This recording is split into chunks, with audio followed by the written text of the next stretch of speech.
Good morning, everyone. Let me start my video. This is Fred Haynes. I'm acting supervisor of the risk section at the CPUC, and we are hosting the workshop today for the Southern California Edison pre-ramp, pre-filing ramp workshop this morning. We don't have a lot to say ourselves from the Safety Policy Division. This is primarily an opportunity for Southern California Edison to present their ideas about going forward with their upcoming ramp filing. And I would just like to welcome everyone to this morning's workshop and turn it over to Southern California so they can begin their presentations. Good morning, Fred, and thank you very much. And thank you to you and your colleagues for the organization, coordination, and guidance for this workshop. We really much appreciate it, and we appreciate the chance to present on and have a conversation with the stakeholders regarding our ramp. I'm Chris Villas. I'm Principal Manager for Regulatory Risk for SCE. And today, as we start, I'm just going to first start by going over the basics of our agenda. We sent a preliminary agenda out, or rather Fred sent it out for us. And I just want to quickly go over what the topics are and when we will be addressing them. We will have any further opening remarks that Fred or anyone on CPUC staff wishes to make. I will do a very short safety moment, and then we're pleased to have SCE opening remarks from our own David Heller. We will also then have an overview of the pre-ramp workshop and also what are the key new ramp requirements. It will not be an exhaustive listing, but it is what are the new ramp requirements that SCE will be following that we were not required to follow in our first ramp filing, which was in 2018. And then Gary Cheng of SCE will be discussing some details regarding our MAVF and our risk quantification. Gary and I will jointly be presenting on the preliminary listing of risks derived from our enterprise risk register and our preliminary risk scores. We'll take a break. Then I will go over our initial selection of our 2022 ramp risks. In other words, what we foresee currently as what will be the ramp risk chapters. Then Matt Muto of SCE will be doing a walkthrough of an example so that you can see the calculation step by step. And this calculation will focus on the dam safety ramp risk, or as it was termed previously in our ramp, the hydro asset safety risk. Then I will be going over our preliminary proposed outlines of the ramp chapters, basically to show you the structure of what the chapters will be and what we see will be occurring within each chapter, what will be presented within each chapter. We'll have time for Q&A, and then I'll deliver just a few very brief closing remarks. I'd also note with regard to the Q&A team that we will be pausing during the slide presentations for questions. We will kind of play it a little bit by ear. In some cases, we may stop after each slide. In some cases where we have an interrelationship between two slides or a given subject directly goes over more than one slide, we might go 2 or so, or possibly even 3 slides and then pause. But we intend to pause during the presentations and not just wait until the end of every presentation or until the end of all presentations before throwing the floor open for questions. So that's our basic agenda. Are there any questions that staff or any stakeholder has with regard to the agenda? Okay, and I'll also note that the SCE speakers will try as much as possible that each time we advance the slide that we will either give the page number of the slide, or the title of the slide, or both, so that those of our colleagues that might be listening in on phone only or may not have full video capability for any reason will be able to follow along using their own copy of the slides. And that copy was sent out on Friday to all parties. If we could have the next slide, please. So I'll quickly do a safety moment here. And basically, this is just a simple message of staying safe during the holiday travel. It's in some ways a very demanding time for many of us. There's a lot going on, a lot of juggling work and family and personal responsibilities. And so just a couple of safety tips, particularly for those that drive in inclement or difficult weather, to please make sure your car's inspection and servicing is up to date, and to please make sure you have an emergency kit in your car. Please be aware of how to drive safely in the weather you'll be experiencing. Many people travel for the holidays, and particularly, for example, those of us in Southern California may be less used to inclement wind and winter weather conditions. Try to plan your drive ahead of time and know alternate routes in case there are emergency closures. If you're doing long drives for the holidays to visit family or loved ones, please try to make rest stops at a reasonable frequency.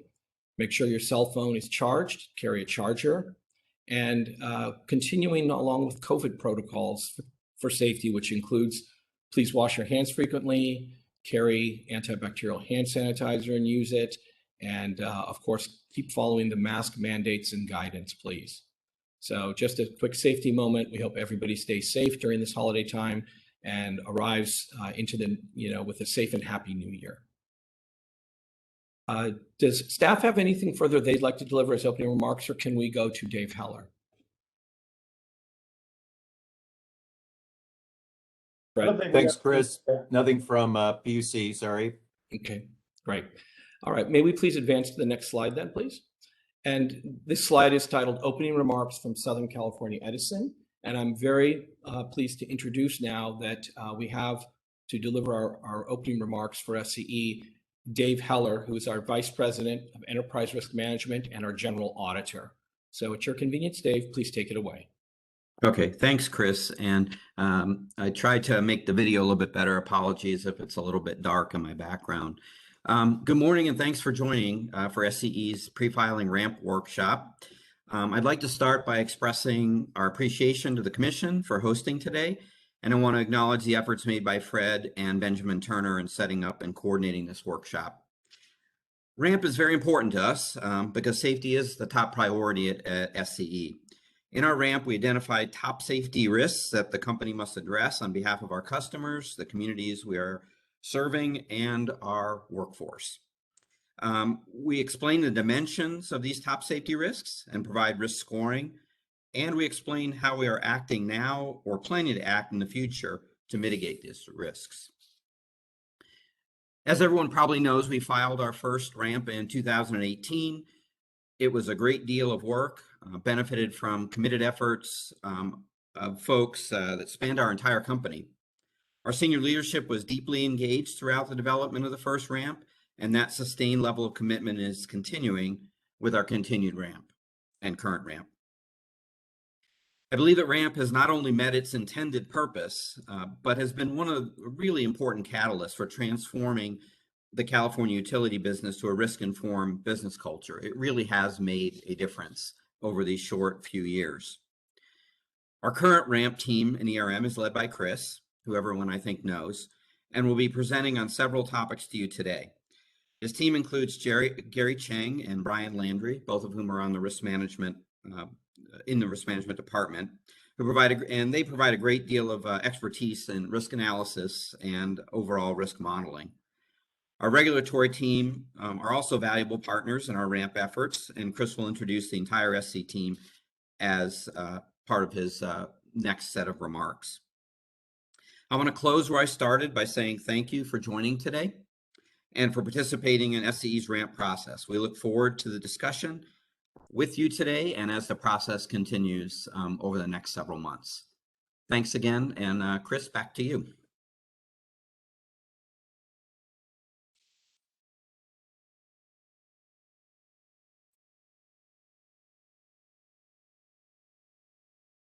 Sorry, I was on mute there, excuse me. Thanks, Dave, much appreciated. And if we could go to the next slide. This slide is titled Overview of Pre-Ramp Workshop and New Ramp Requirements. And before we dive into the substance, I just wanted to introduce by name some members of our SCE team. I'd like you to, many of them will be known to you, but also some of them may be speaking in terms of if there's a question that really is in their area of expertise, they may be speaking up to answer it. So as Dave indicated, we do have Gary and Brian here. They are risk experts and risk analysis and modeling experts, and it's a privilege to have them on the regulatory risk team. Tammy Yamasaki is also joining us. Tammy has got a lot of expertise in environmental and climate change issues, and she's a key part of our RAMP team.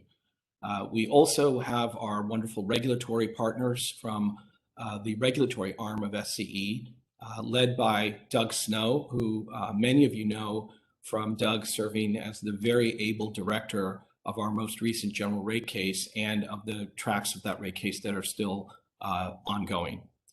We also have Kristen Yee is, I think, joining us, or at least for part of it. Kristen has been a very, very valuable leader as well. And Dan Kamla, who I work very closely with on RAMP and other regulatory matters. Dan is our quarterback, if you will, for so many of the regulatory related items.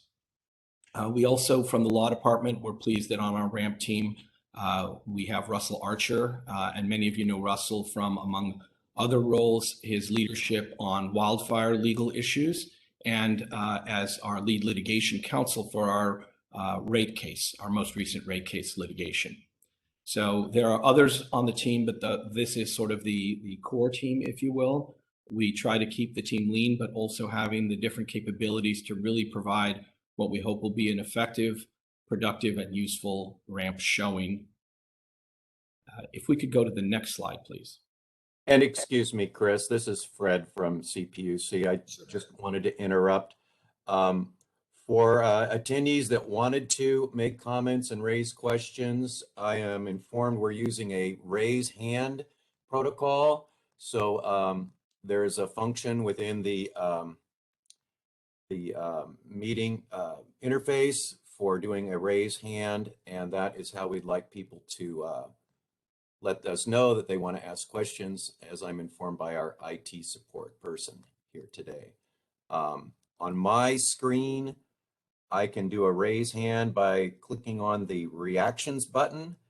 And I believe there's also a facility to raise your hand from within the participants screen. So yeah, participants window. So if you could get familiar, each of you, with those functions so that when you want to raise a question, that can be done for you. Hopefully that is a good explanation. And we'll continue, Chris. Thanks. Thanks very much, Fred. Appreciate it.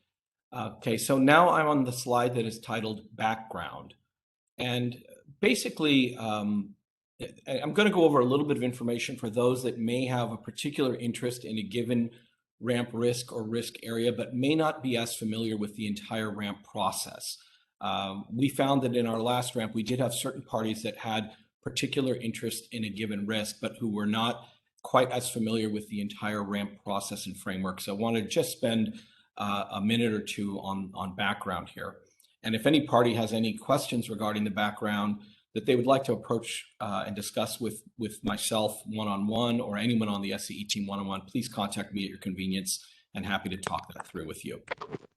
So the RAMP basically, as part of the outgrowth of certain incidents, including, I think, the San Bruno gas explosion, the CPUC decided to undertake to have a more rigorous risk-based decision-making framework.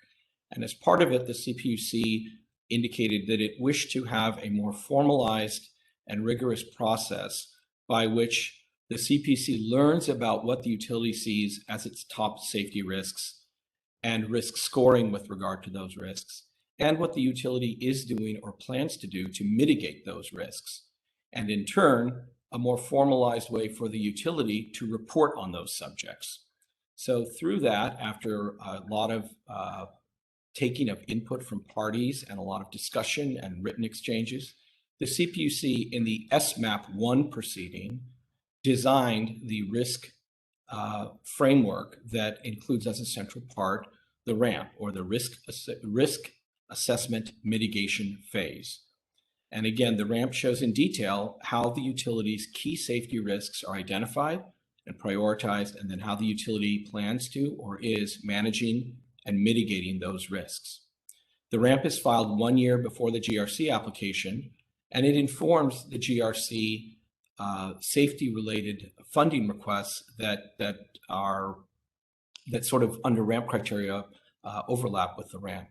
So the RAMP is actually integrated into the GRC application, and we integrate it throughout the GRC application. It isn't just in one place, but in each of the sections of the GRC, we show ramp integration wherever applicable. So in other words, the ramp process is focusing on developing, reporting, and assessing the risk analysis that eventually helps inform the requested spend and scope in the GRC. The ramp itself, though, is not where the reasonableness is determined of given mitigation activity proposals or cost estimates of those proposals. So also we've placed at the bottom of the slide sort of in visual terms how these fit together. And I just wanted to call your attention to the bottom where flowing through the SMAP to the ramp to the GRC, you have regular accountability by the utility. And that reporting includes, for example, the annual safety reporting. You've got wildfire reporting, including quarterly reports. There's lots of accountability reporting that occurs as we progress through ramp cycles and GRC cycles. If we could go to the next slide, please. This slide is titled Overview of SCE's Pre-Ramp Workshop. As we stated earlier, we're really looking forward to the discussion with stakeholders here regarding our risks. And consistent with the provisions of the SMAP settlement agreement, we do plan to address in our ramp report, and I'm going to quote from the rule, the rationale for taking or disregarding input that the stakeholders provide at today's workshop, so that our intention is that the feedback we receive does not go into the ether, but instead it will be addressed one way or another when we submit our ramp report. And of course, there's a possibility that we may be dialoguing with parties with regard to their feedback prior to the time of the ramp report, but certainly we do intend to address feedback in the ramp report. I also just wanted to note as a housekeeping item that per the requirements of the SMAP settlement agreement, in particular row 12, 14 days before this workshop, we did provide some information to the parties. And that information will be repeated in a slide in this workshop, but I just wanted to call the parties' attention that 14 days ago, we submitted to the parties our preliminary list of ramp risks, the preliminary safety risk score for each of the risks that are found in our enterprise risk register, and the preliminary MAVF or risk quantification for the top 40% of those risks in the ERR that had a preliminary safety score that was greater than 0.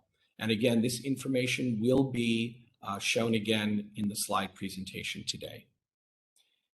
Are there any questions so far? Fred, what may make sense, if it's okay with you, is I will continue, and then if there is a raised hand, if I happen to not notice it, either you or Dan could call it to my attention that there's a question, and maybe we could pause it that way, because I think if we're using the raised hand, I don't know that I necessarily would need to keep stopping, but I welcome your thoughts, Fred, on how you prefer to go. I will definitely keep my eyes open for raised hands and also try to monitor the chat where people have been putting in some questions, and I'll jump in if it seems like we need to take a break there. Okay, sounds great, Fred. Thank you so much. If we could go to the next slide, please. This slide is titled Key New Requirements for SCE's 2022 Ramp Report. And as I touched on earlier, SCE, when we filed our first ramp, which was in 2018, because of the timing of when the SMAP settlement agreement was approved by the commission in a final decision, we were simply too close in time to the time that we needed to file our ramp requirement. Therefore, the stakeholders agreed and the CPUC endorsed that SCE's 2018 ramp report was going to be exempted from the new SMAP settlement agreement requirements. But of course, now our second ramp, which we will be filing in May of 2022, is going to comply with those new requirements. And this is not intended as an exhaustive list, but we wanted to call a couple of the main ones to your attention. First, instead of risk spending efficiency scores occurring, the calculation scores occurring at what we might think of as a system level, they will be calculated at a tranche level. So in shorthand terms, we intend to have tranching in our RSC calculations. And so we will be providing the RSCs at a tranche level and include the total lifetime benefits and costs of each of the controls or mitigations. We also intend to include foundational activities in our RSE calculations. And for foundational activities, that means a program that supports a portfolio of risk mitigations. And we will include the cost of those foundational programs when calculating the RSEs or the mitigations, assuming that the aggregate cost over the next GRC period of the foundational programs exceeds prescribed thresholds. And we're also going to explain and justify the distribution we choose of foundational cost to mitigations and explain the rationale and assumptions in categorizing the foundational costs. And then as a result of developments and exchanges in the risk OIR, which some parties sometimes call SMAP2, and that is the ongoing and currently pending rather comprehensive risk-informed decision-making framework rulemaking that the Commission has opened. At SCE and as other parties do, we refer to it as the risk OIR for short. But as a result of developments and exchanges there, then solely for informational purposes, SCE is going to be test driving the transparency proposal that PG&E proposed. And we will be providing the results of that test drive within 60 days after we file our ramp. And that is pursuant to Commission approval of that 60-day period to provide the results of the test driving. If we could have the next slide, please. We're now going to dive into some of our quantitative details, and I'm going to turn it over to Gary Chang. Gary is, as mentioned earlier, Senior Advisor in Regulatory Risk for Enterprise Risk Management in SCE, and he is known to a lot of you for his participation and guidance in a number of risk forums before the CPUC and other regulators. So very glad to have him presenting today. And Gary, please take it away as you wish. Thank you, Chris, for the introduction. And just do an audio check. Can everyone hear me? Yes, Gary, coming in. Okay, thank you. Tammy, could we go to the next slide, please? So for everyone following on your own, we are currently on slide 10, which is entitled MAVF Summary. So what we have provided below in the table is a summary of SCE's MAVF framework consistent with the SMAP settlement guidelines. I won't necessarily go through each and every element, but just want to highlight a few things that is different from our 2018 ramp MAVF. So for those who may or may not remember, in the 2018 ramp, we actually had two safety attributes. They were namely fatality and serious injuries. Each of those attributes had their own weights, ranges, and scaling functions. So consistent with the settlement agreement, we now have safety as the top level attribute with fatality and serious injuries as the sub attributes. So in this case, we use a safety index function to relate the number of fatalities and the number of serious injuries, and that safety index function is listed below there. As we previously noted, fatality and serious injuries in the 2018 ramp had their own individual weights of 25% each. In the 2022 ramp, we have kept the weighting consistent so that safety is now at 50%. The top level of safety is 50%. 50% is also consistent with the SMAP settlement guidelines where 40% has to be assigned to safety. One other change is that we also have shifted the safety scaling function from nonlinear to linear in this case. And then for those who are familiar with our 2021 WMP, this is the same exact framework that was used and previewed in the 2021 WMP. In terms of the reliability and financial attributes, we have actually reviewed them, but did not make any adjustments to what was used in the 2018 ramp. So let me pause here to see if there are any questions or comments from anyone on the call. It looks like Tom Long may have his hand raised.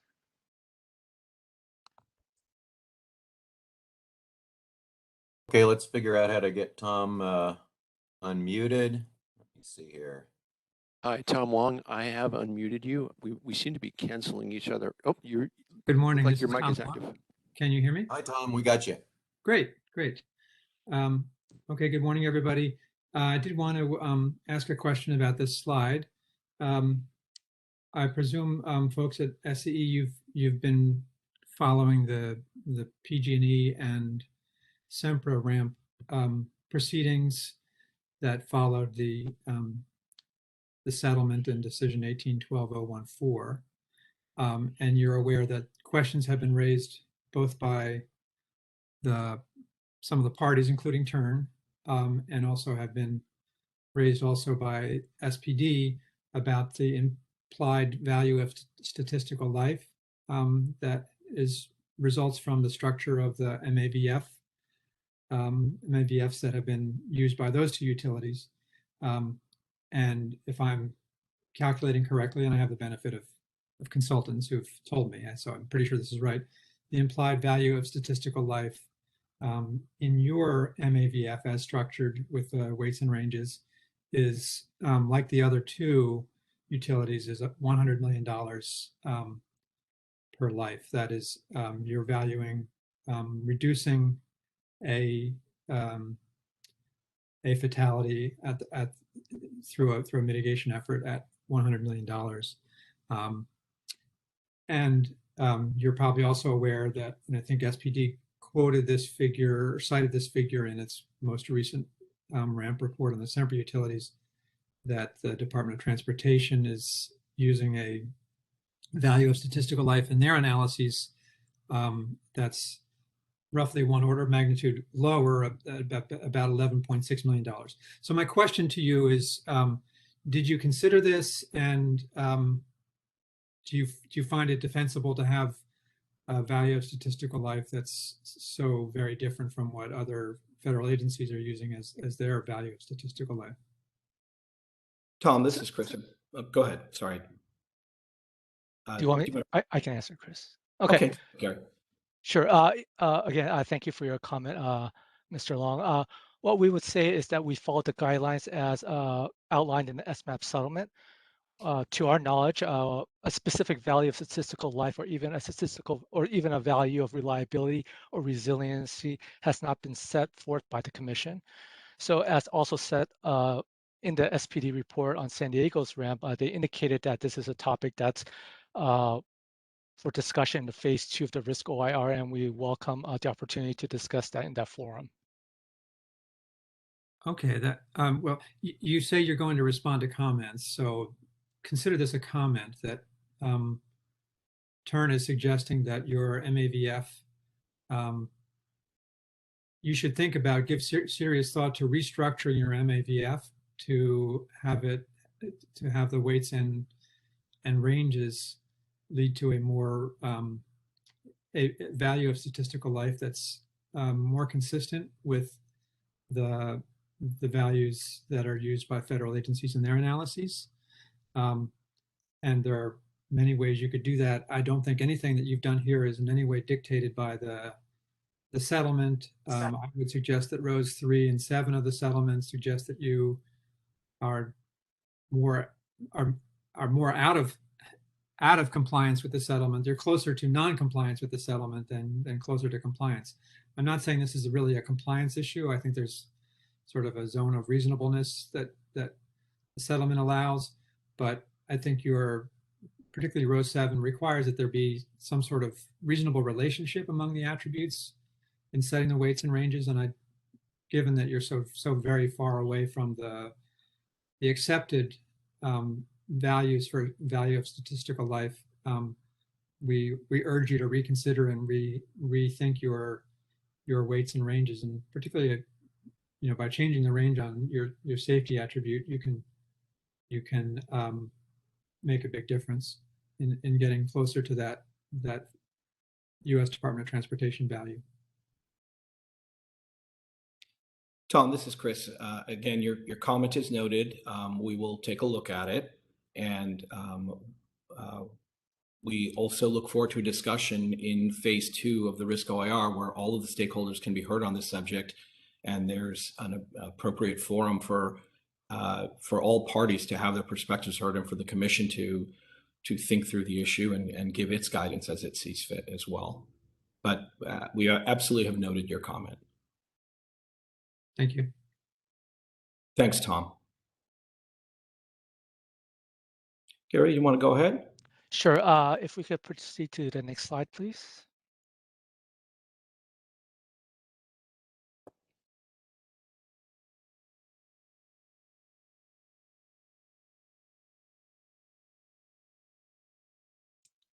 Okay, so we are now on slide 11, which is titled Baseline Risk Methodology.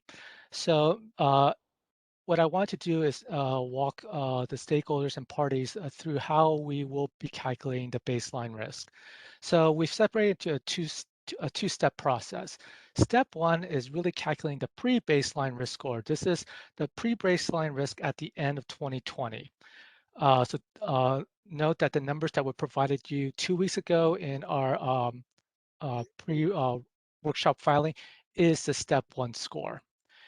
After we've calculated step one score, we go on to step two. Step two is really the application of mitigation and or controls to our step one score to get at the new score through the end of 2024.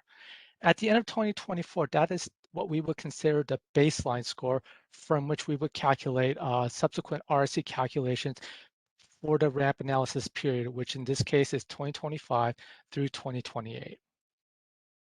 So let me stop here and see if anyone has any comments on the calculation of this baseline risk.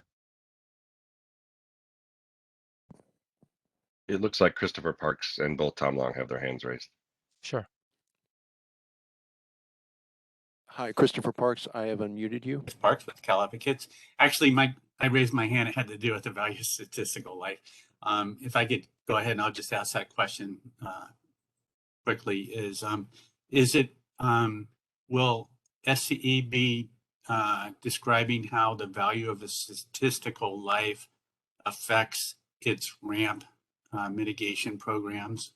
Will that be part of either today's workshop or will that be included in the ramp application?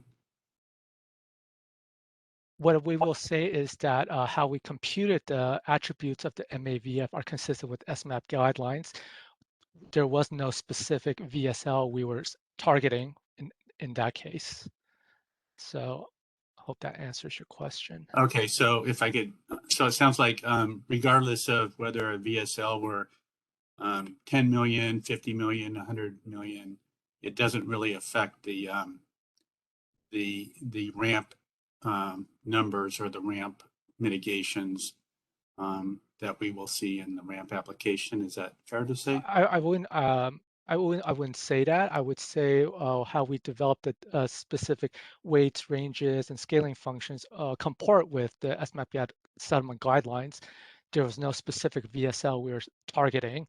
Obviously, if you were to change any of the ranges or weights, they would affect the risk scores. Okay, all right, thank you. Thanks for your question, Chris.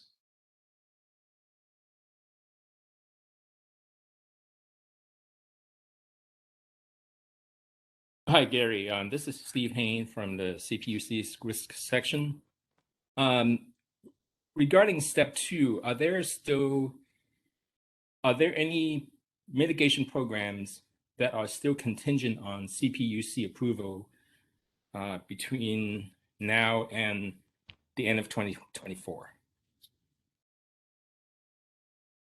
I believe at 2024 pertains to our track 4, which will be filed the same day, but we are still working through our operating plans through those years. I don't know, Chris, do you have anything else to add on that? Yeah, if I understand the question, Steve, this is Chris, that, as far as like what would be if I understand, what would be sort of the authorized program spending for all of 2024, that is the subject of the track 4 GRC filing that will be filed on May 15th of 2022 and serves as the actual GRC funding request for year 2024. In essence, it is taking 2024 and treating it as what it is now, an attrition year for the test year 2021 GRC. And while in certain categories, it will simply be following the equivalent of a sort of implementation of escalation, on certain other items, it will be a specific showing of what the utility believes that it needs. So do you expect that there will be a decision from the CPUC on the capital type projects that would need commission approval on a specific project by project basis by the end of 2024 that can feed into this baseline calculation? I will, for the details of what will be in 2024, I'm going to ask one of our reg experts or our counsel, Russell Archer, who's also counsel for the GRC, to weigh in. I will just note that in terms of the timing of receipt of a CPUC decision, that is not in SCE's control. Our intention is to timely submit everything and timely respond to discovery requests, et cetera, to do everything we can to have that litigation be processed in as timely a manner as possible. But we would not be able to give an estimate that in any way binds anyone in terms of when we might get a decision on specific items that would be requested in the 2024. That's fair. So in the absence of a CPUC decision on specific capital projects that have mitigation component, how would SCE anticipate that it would estimate the effects or the scope of those programs to feed into the baseline?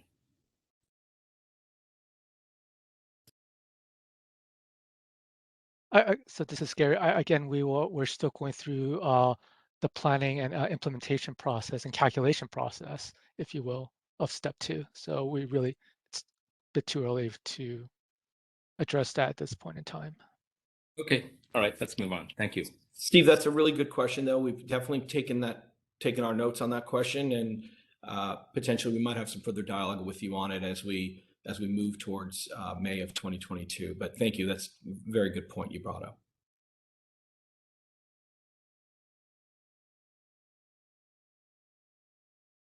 Okay, Gary, do you want to continue? Sure. If there's no more questions, can we go on to the next slide, please? Okay, Gary, I'll take the pen back, so to speak. So this now is the title slide of our next section, which is preliminary list of risks. Sorry, Chris, Tom still has his hand raised, so you might want to get to him. Yep, absolutely. Thank you. Tom, go ahead at your convenience.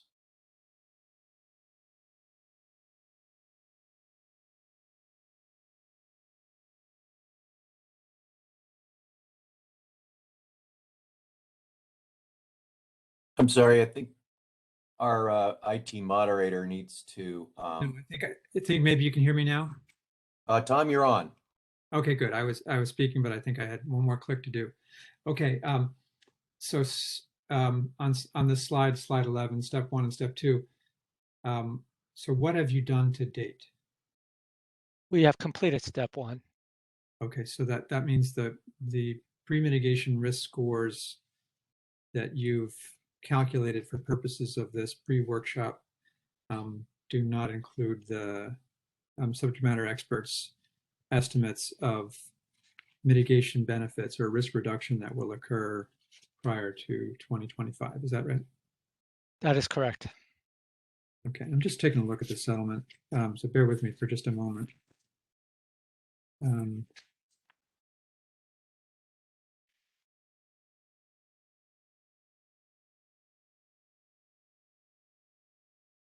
That seems to be not what is contemplated by rows 10 and 11 of the settlement, which is part of what's supposed to be done in preparation for ramp. Do you see what I'm talking about, Gary? It says rows 10 and 11 both say that if data reflecting past results are used, that data must be supplemented by SME judgment that takes into account the benefits of any mitigations that are expected to be implemented prior to the GRC period under review. I think the GRC period under review, I think that's now been resolved, is 2025 and beyond. So I'm a little bit unclear how you're feeling compliant with the settlement by stopping your analysis at 2020. Again, this is the best available data we had at the end of 2020. In regards to 21 to 23, we are still working through our operating plans. We are still developing that work. Yeah, but you have a better idea than anybody else of what your work is going to do and what benefits are going to be derived from it. And I think your plans go out a few years. So you're supposed to use your, I mean, tell me what I'm misunderstanding about these rows 10 and 11. You're supposed to use SME judgment that takes into account the benefits of any mitigation that are expected to be implemented prior to the GRC period under review. You must have some expectations about mitigations that are to be implemented prior to that 2025 year. Tom, we will be addressing any requirements from the settlement agreement pursuant to the terms of the settlement agreement on when we provide it.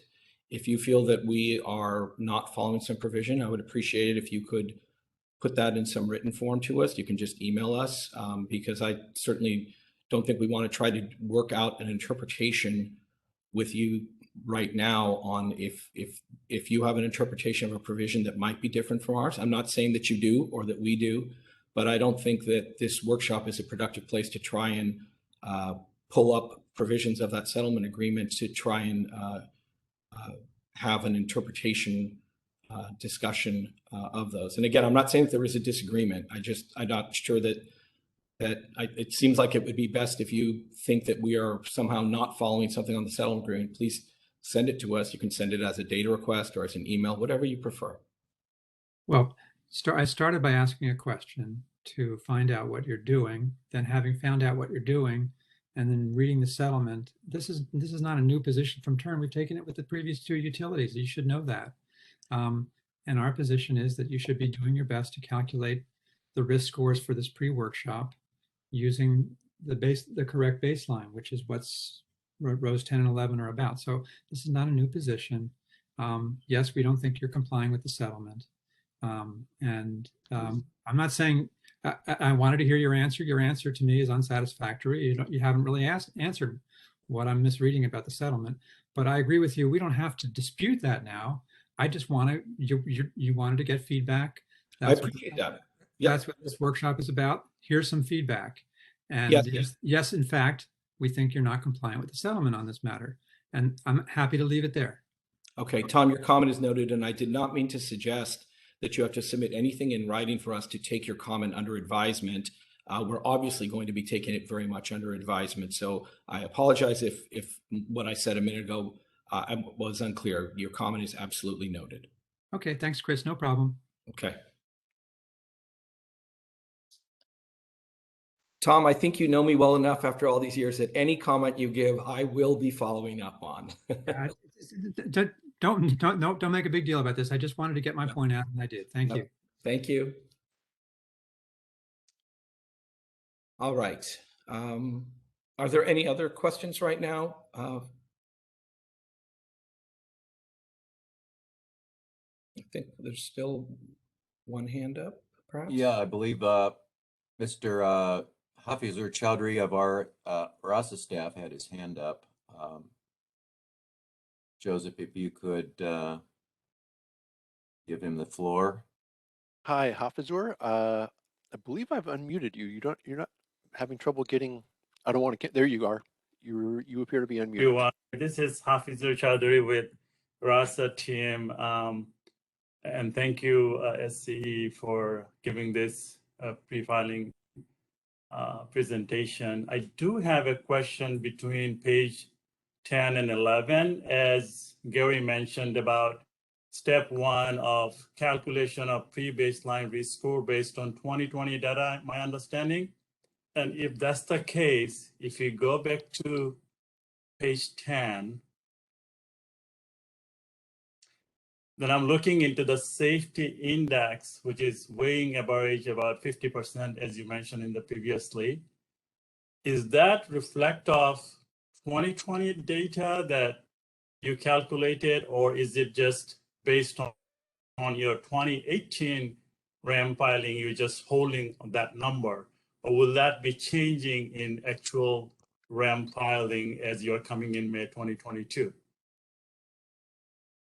So to address your question, we did not hold 2018. We collected new data through the end of 2020. In most cases, we use a 5-year historical average. And so if my follow-up question is, let's say if the weighting average 50% goes to from somewhere you found it 60%, hypothetically, right? So will that be reflecting on your RAM filing then? Could you repeat that question again? I'm sorry. So what I'm saying is, let's say the safety, your first line on this slide, safety indexed 50%, right? So Yes. if it goes, I'm just hypothetical question, if it goes to let's say 60%, okay? Okay. Will that be reflective of your actual RAM filing in 2022? In reality? This is Ben. Not, Hey, Hafizur, the way the MAVF, so Hafizur is new to staff yet, and this is the second ramp that he'll be participating on.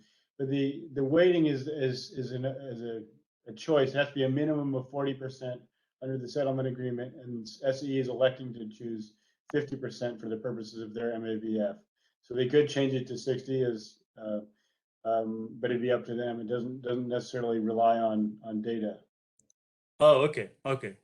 Good response. Thank you. I appreciate it. Okay. thank you for that. Thank you, Fred. Thank you.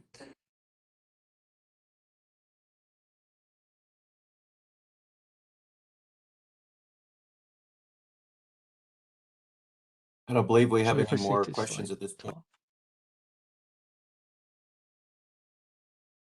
All right, so now we are on the back of the slide that is titled Preliminary List of Risks from ERR and Preliminary Risk Scores. This is the title slide for the section, and now we're going to go on to the next slide.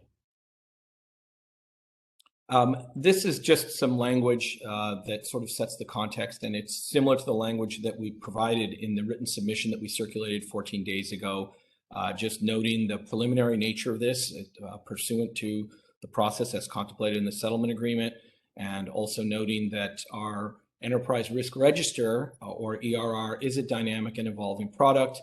It is the subject of refinement and modification, including as part of an annual enterprise risk assessment process that SCE does. So if we could go to the next slide. This slide is titled SCE List of Preliminary Ramp Risks and Scores pursuant to D1812-014. And this is simply the information that we provided 14 days ago in our written circulation to the parties.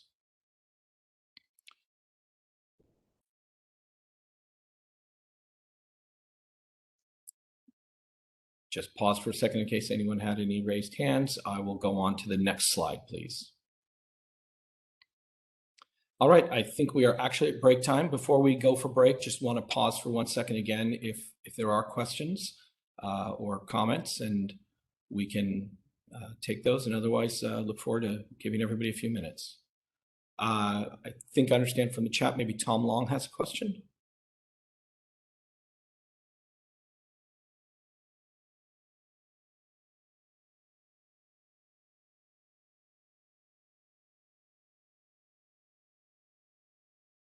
Yes, I do have a question. Thank you. Can folks hear me? Yes, Tom. Yes. Great. Okay. So this is a question about the score, the relationship of your scores with those of the other two utilities. Have you looked into that? Compared your scores for comparable risks with the scores that the other two utilities came up with? I don't think we have at times looked at it. Yes. Tom, I don't think we've done for purposes of this workshop any kind of comparison, any comprehensive comparison, up and down the list of these risks. So if that's the question, we have not done that for this workshop. Right. But I know you're talking with each other quite a bit about how you're doing all of this, and I'm assuming that this comes up. These numbers, are you using a different scaler than the other two utilities? You're multiplying by 100, and I honestly can't keep straight what the scaler is that the other utilities use. But for instance, your catastrophic wildfire multi-attribute risk score is a little bit more than 4, and I'm looking at PG&E's ramp, and theirs is 8,400. I'm sorry, theirs is 20,041. And I know that there are differences among the utilities, but Do you have anything you can share with us to explain part of some of the reasons for the massive difference in the scores between you and, say, PG&E? I'm not too sure we can speak on behalf of the other utilities. I mean, we can only speak to our scores. Yeah. We believe that we've done this according to what's appropriate for our risk profile, Tom. But we can't, yeah, as Gary said, we can't speak for why what PG&E did what it did. We can only speak for what we've done.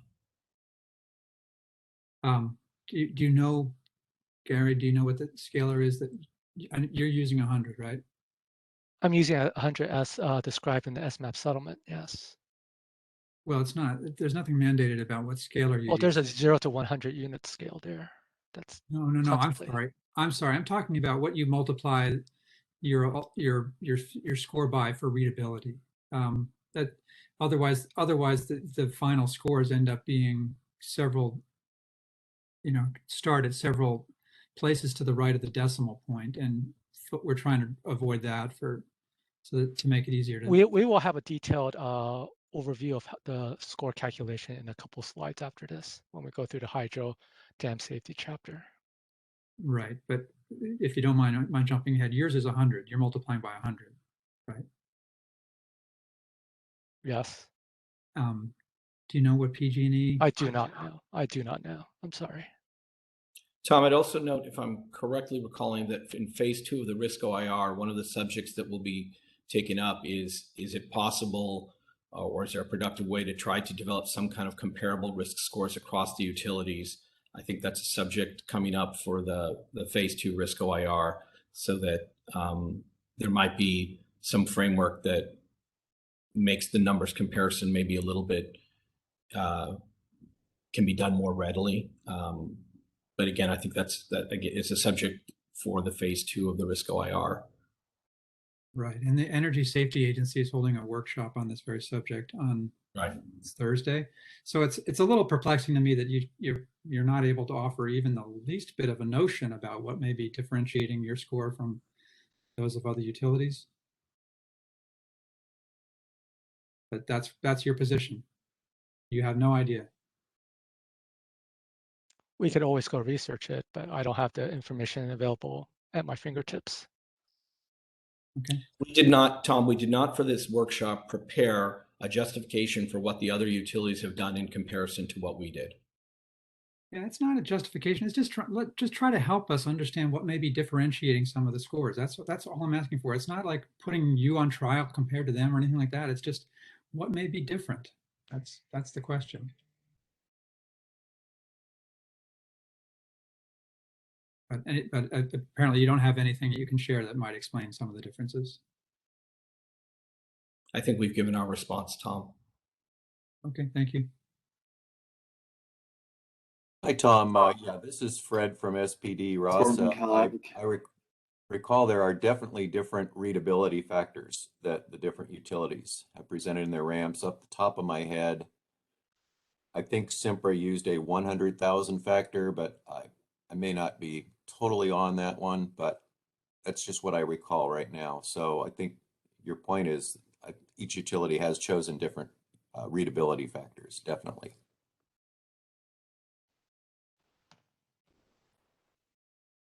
Hi, can folks hear me? Yes.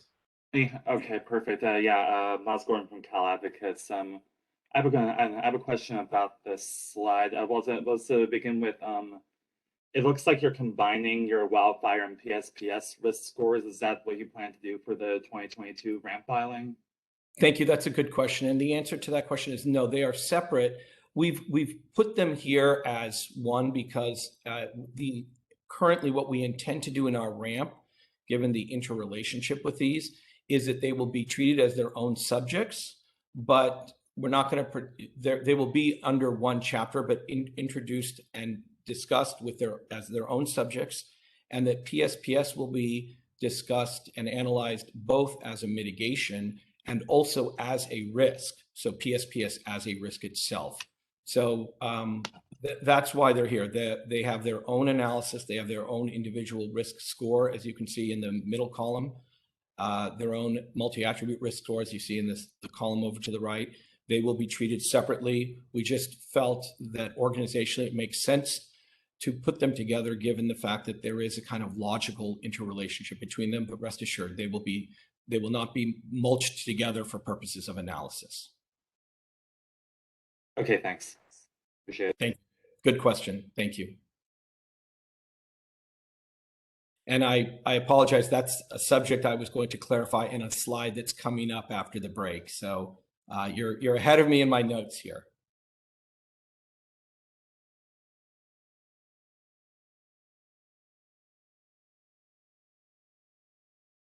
All right, Fred, would this be a good time then to take the scheduled break? Nothing wrong with that from my point of view. Let's take 15. Thank you.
Okay, we are recording again. Thanks, everybody. So welcome back. And we are now on the slide that is titled Initial Selection of SCE's 2022 Preliminary Ramp Risks. And this is just the title slide. And can we please go to the next slide? This is preliminary per the process, but we wanted to share with the parties that as a result of this initial analysis, where we currently see what our ramp risk chapters will be. And I will note that as I go through each one, I'll also mention whether it was one that was included in our 2018 ramp filing. First, wildfire and PSPS. And again, these will be treated as separate subjects. They are only grouped here for logical purposes because of their interrelationship, but they will receive their own separate areas in the ramp chapter. And the PSPS will be discussed and analyzed both as a mitigation and as a risk event itself. Both of these subjects were addressed in our 2018 ramp. The next one is contact with energized equipment. And you see the definition here. And this was also a risk that was a ramp risk chapter in our 2018 ramp. The next one is underground equipment failure. This was also in our 2018 ramp as a ramp risk. We are currently planning, in our last ramp, we had grouped employee safety and contractor safety together for analysis purposes. We think it'd be more granular, and we are planning to have employee safety and contractor safety broken out as separate ramp risk chapters. These subjects were both addressed in our 2018 ramp risk filing, but again, they were grouped together as one essential analysis. And we are splitting them so that you will get a more granular look at employee safety and a more granular look at contractor safety. The next ramp risk is cyber attack, and cyber attack or incident was also a subject of our 2018 ramp filing. The next one is major physical security, and this is as opposed to cybersecurity, this is the physical security incidents. This was also addressed in our 2018 ramp. We had included earthquake safety as part of a ramp risk chapter in 2018 called building safety. And based on feedback from CPUC staff, we are now focusing on seismic or earthquake as the ramp risk chapter so that you will have a more granular analysis of seismic event rather than it being included in a more generalized discussion of building safety. Again, though, seismic was addressed in the 18 ramp, but it will be given a heightened, if you will, profile here because it will be its own ramp risk chapter. And hydro dam failure. Hydro dam failure was also a subject of our 2018 ramp as a ramp risk chapter. I believe we called it hydro asset safety for the sake of just being very plain and express in our wording. We're retitling it as hydro dam failure because hydro asset safety, that's what it really is about, is hydro dam failure. All right, may we please have the next slide? This slide is entitled Additional Sections / Appendices. And this is again, preliminary additional sections and appendices. In addition to the ramp risk chapters, we had certain appendices in our 2018 ramp risk filing, and we are preliminarily planning to include discussion of certain risk items in some separate section or appendix, because for among other reasons, the risks may have an indirect or a difficult to quantify safety consequence for this ramp period, but further discussion may be warranted based on its importance. The first will be climate change, that where applicable under ramp criteria, we plan to integrate results from the climate change vulnerability assessment report into the ramp report. And for those that are not familiar with this vulnerability assessment, this is called the CAVA for short. It's the longer term climate adaptation vulnerability assessment. This sprang from the climate adaptation rulemaking, and this longer term assessment will be submitted on the concurrently with our ramp on May 15th. This will be, SCEs will be the first of its kind under this requirement to now have this longer term climate vulnerability assessment submitted at the same time as the ramp. We may also have other aspects of climate change that are outside of the climate change vulnerability assessment and that are not necessarily specifically addressed in other ramp risk chapters. They may be addressed in a climate change section.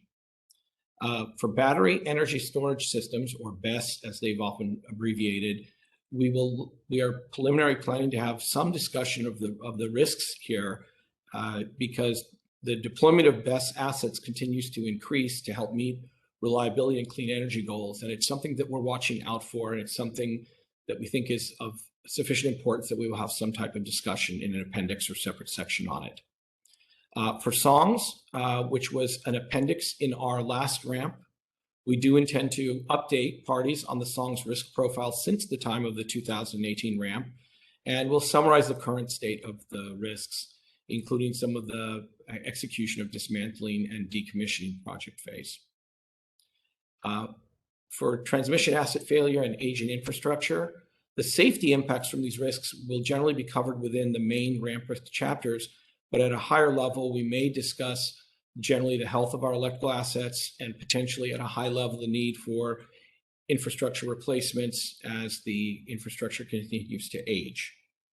And then lastly, widespread outage. To the extent that any discussion of widespread outage is not already covered in other ramp risk chapters, we may include some discussion in a section or appendix. It's an important subject. Can we have the next slide, please? All right, I'm going to just pause for a second in case anyone has their hand up for a question on that area. Okay, now we're going to move.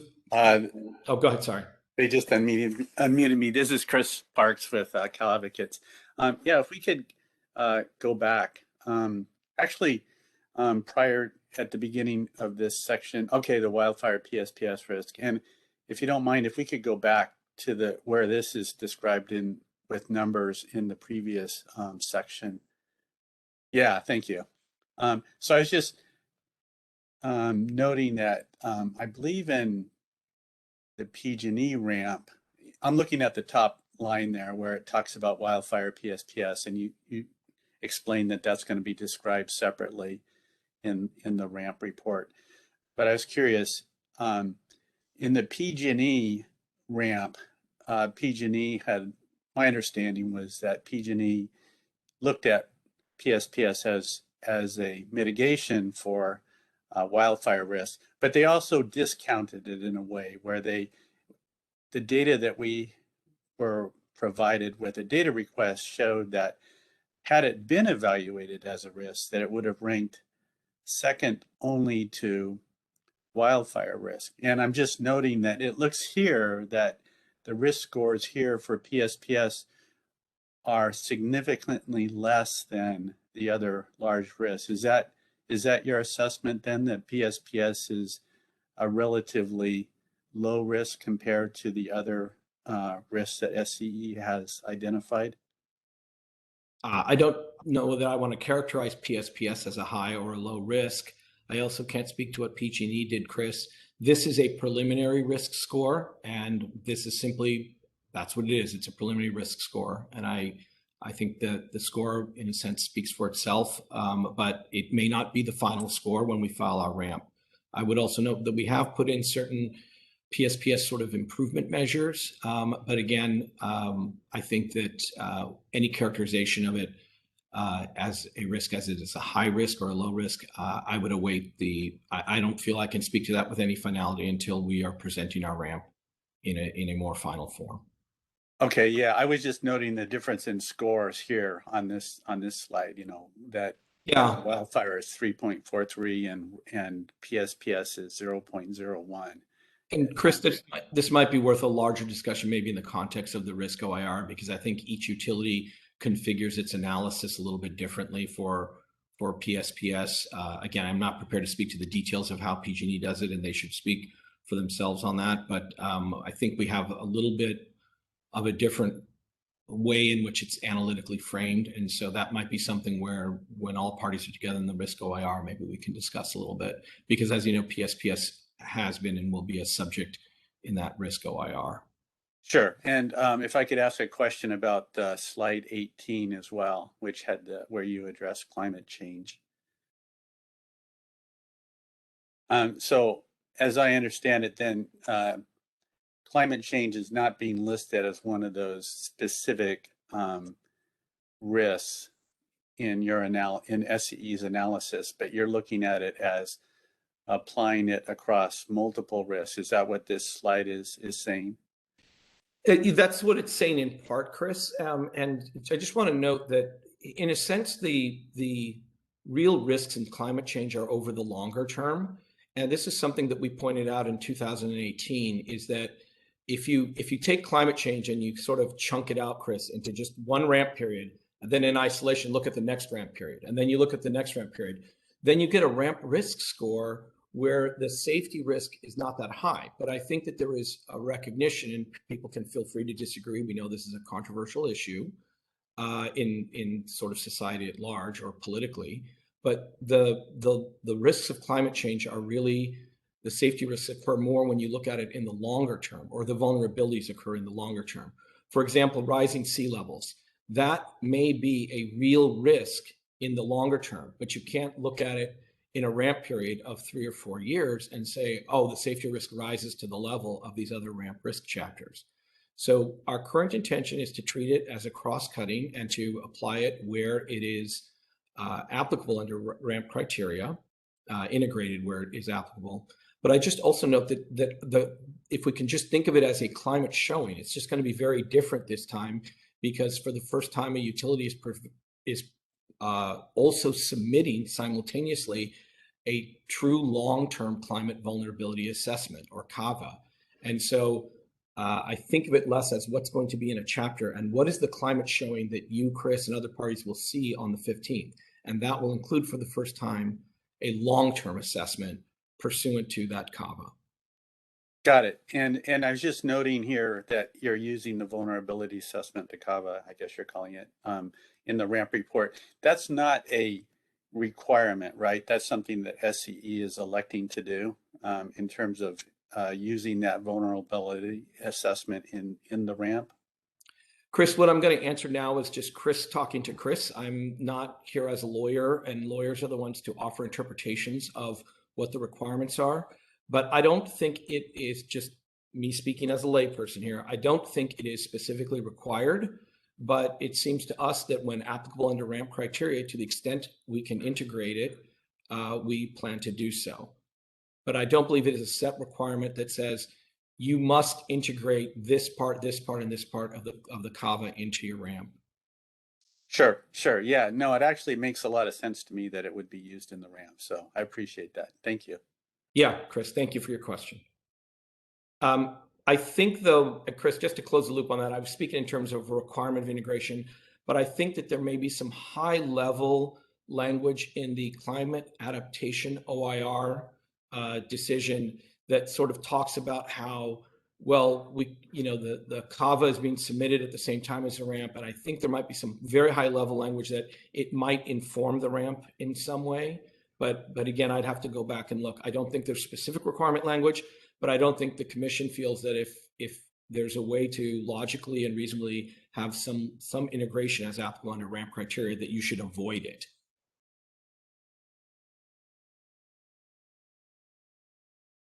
Yeah, hi, this is Fred. Just want to butt in. Our IT support person has indicated we have a lot of hands raised. And he's requesting that once someone has completed their comment, if they could unraise their hand. Apparently that causes some congestion and confusion. But if we do have some people outstanding with their hands up, then let's please address them one by one.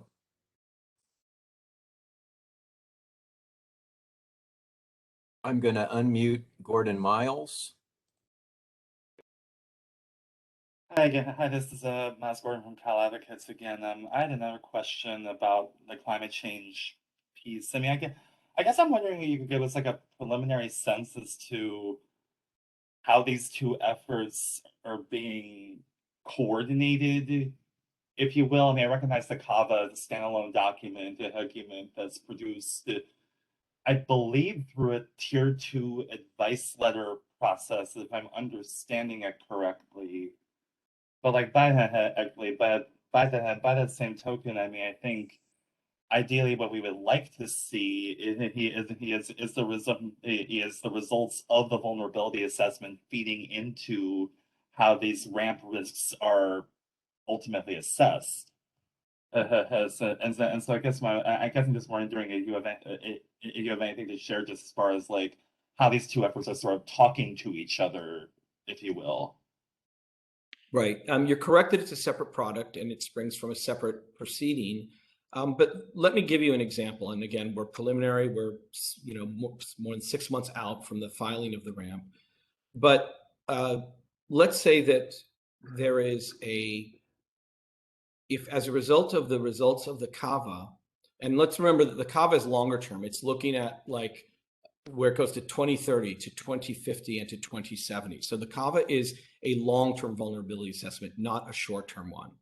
But to the extent, let's say that there is a ramp risk where for this ramp period, let's say that as a result of the vulnerability assessment, a mitigation is being proposed for this ramp period, or the cost estimate or the activity level of a mitigation is being proposed to be increased as a result of the vulnerability assessment, then I think you would see an integration, meaning it would be cited to and would be integrated into that portion of the ramp. But when you fall outside of the ramp period to the longer term, the ramp, it's supposed to be assessing risks over the ramp period. And so, for example, what the vulnerability assessment might say about 2050, that won't specifically be integrated, because to do so would run afoul of the requirements of what years you're supposed to be assessing and discussing in the ramp. I hope that helps, and that's just a generalized example of how we foresee as a general matter it may integrate.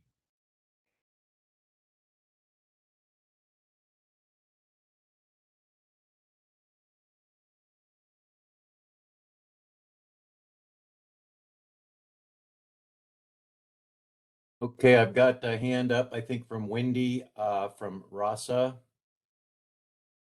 And we'll get to Tom after that. I had a question about, particularly, I was thinking about it from your transmission point of view. In your risk scores, are you breaking things up by everything up, the wildfire, the contact with energized equipment, et cetera, between distribution and transmission? I think. So this is Gary. I think that goes to the level of tranching that we will be doing, but we're not at that stage yet. We're in the beginning phases, I would say.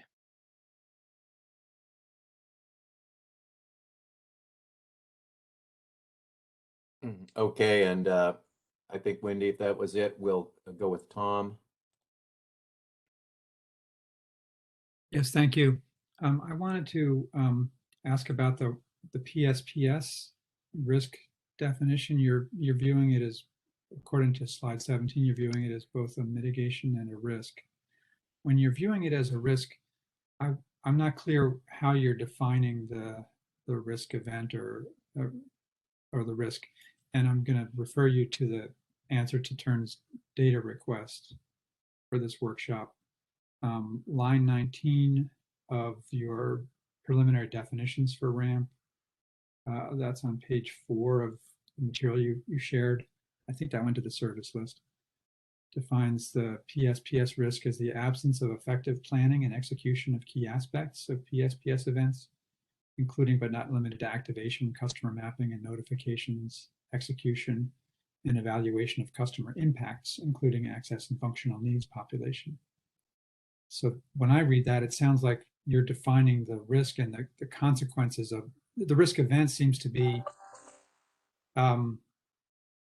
absence of effective planning, as opposed to also including just the sort of the natural consequences of any PSPS event, which even if well planned could have some adverse consequences. So can you comment on how you're defining that risk for purposes of this analysis? Yeah, Tom, I would defer to our PSPS team, for their expertise on it. I would say as a general matter that that's a preliminary definition that is essentially derived from the Enterprise Risk Register language. And I think what you may see for ramp purposes is something that the final definition likely will take into account certain naturally occurring items such as what you're referring to. So I hear what you're saying. And again, that language being essentially derived from the ERR language as a preliminary, it may not be the final definition. The final definition may encompass, I think, other facets the way that you're mentioning. Okay, thank you. And so for purposes of keeping track of comments, I would just summarize this comment as Tern would appreciate more clarity about the definition of the risk event and the risk associated with PSPS. You got it, Tom. Thank you.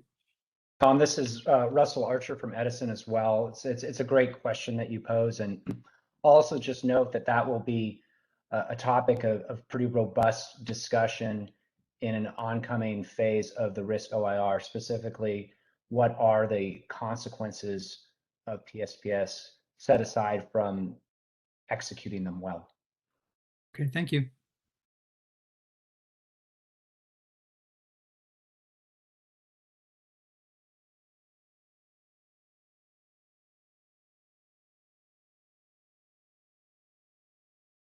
Fred, have we reached all of the raised hands? I think Chris Parks now is. Thank you.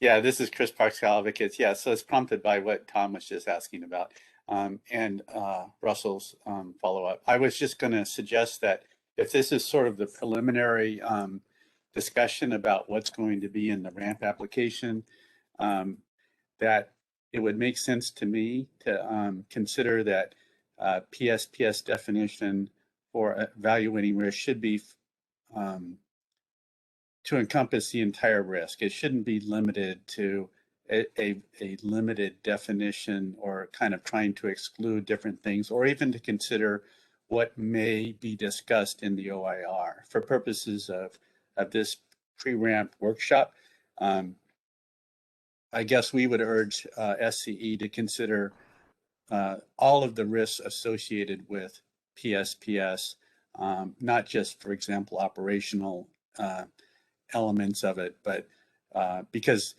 ultimately a lot of the risk mitigation for PSPS may take GRC programs that are going to perhaps, change sectionalizing or sectionals. It may affect, redundancy in circuits. There could be a wide area of general rate case programs that can eliminate the need or reduce the impact of PSPS on customers. And so to the extent that SCE can take into account all of those impacts in assessing PSPS risk, then I think that would benefit the development of the general rate case programs that then are driven by the outcome of this ramp. So just wanted to follow up on, what, to some extent, what I was hearing Tern and Tom say. So, thanks, Chris, and we've taken your comment down. Thanks. Okay, I have no other hands raised that I can see. So let's proceed. Okay, if we could have the next slide, please. Now what we're going to be doing is our Deputy Chief Dam Safety Engineer, Matt Muto, is going to be taking you through a specific example of our preliminary risk calculation, and we'll be using as an example hydro dam failure, which was a 2018 ramp risk chapter, and we anticipate will be a 2022 ramp risk chapter. So at your convenience, Matt, please take it away. Great. Could you please advance to the next slide? All right, Matt, and we're looking at slide 20, which is a preliminary hydro dam failure bow tie. And so the risk statement is that the failure of the dam leads to an uncontrolled rapid release of water, potentially causing downstream safety, reliability, and financial impacts. we are showing the bow tie in this slide. So the exposure is the 28 dams that have been classified by our regulators as having high or significant downstream hazard potential. The 5 drivers that we have identified for this risk are seismic, flood, failure under normal operations, a physical attack, or a cyber attack. The triggering event is an uncontrolled rapid release of water, and the outcomes include O1, which is the asset becomes inoperable, but there's no significant inundation. That has only reliability and financial impacts. O2, which in addition to the asset being inoperable, includes the inundation of unpopulated areas. And this does have a safety impact to represent the potential risk to people recreating in remote areas, in addition to having reliability and financial impacts. And finally, outcome O3, the asset becomes inoperable and you have inundation of populated and unpopulated areas having safety, reliability, and financial impacts. And I should point out when we talk about reliability here, because of the nature of SCE's hydropower system, they do not, under usual conditions, directly serve load. So the impacts are limited to isolated smaller communities that can occasionally become islanded during transmission repair work during the year, at which case they would be directly reliant on hydropower plants, or communities that could be have their service temporarily disrupted due to damage to transmission and distribution assets in the inundation zone of certain dams. I'll pause here to see if there are any questions. All right, we can move on to the next slide. This is slide 21, updates from the 2018 ramp. As you may recall, a lot of the risk estimates from the previous ramp analysis were based on what we call semi-quantitative risk assessments, essentially SME judgments on the likelihood and consequence of the different failure modes for our dams. Those results have been updated based on completed studies and risk assessments since 2018. We have also incorporated some external data on worldwide dam failures that was recently published by the International Commission on Large Dams, or ICOLD. So this gives us a data-based view on dam failure. Now it is a worldwide data set, and it may not consider some of the nuances of our particular dams. So for our driver frequencies, we've given it equal weighting to the SQRA-based driver frequencies. New to this ramp is we've included security-related drivers, physical and cyber attack. These were part of the physical and cyber attack chapters in the last ramp, but because these outcomes are so much different than the outcomes in those specific chapters, it was felt it was more, it made more sense to bring them into the dam safety chapter.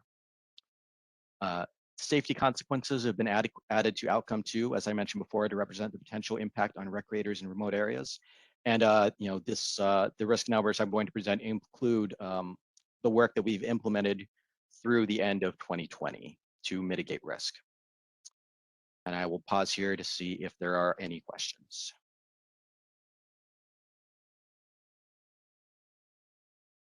All right, I think we can move on to the next slide. This is titled Preliminary Risk Calculation. It is slide 22 if you're following along. So we start with the calculation of the likelihood of the risk event, or the LOR. And this is simply the summation of all the driver frequencies we have listed in blue on the left-hand side of the bow tie.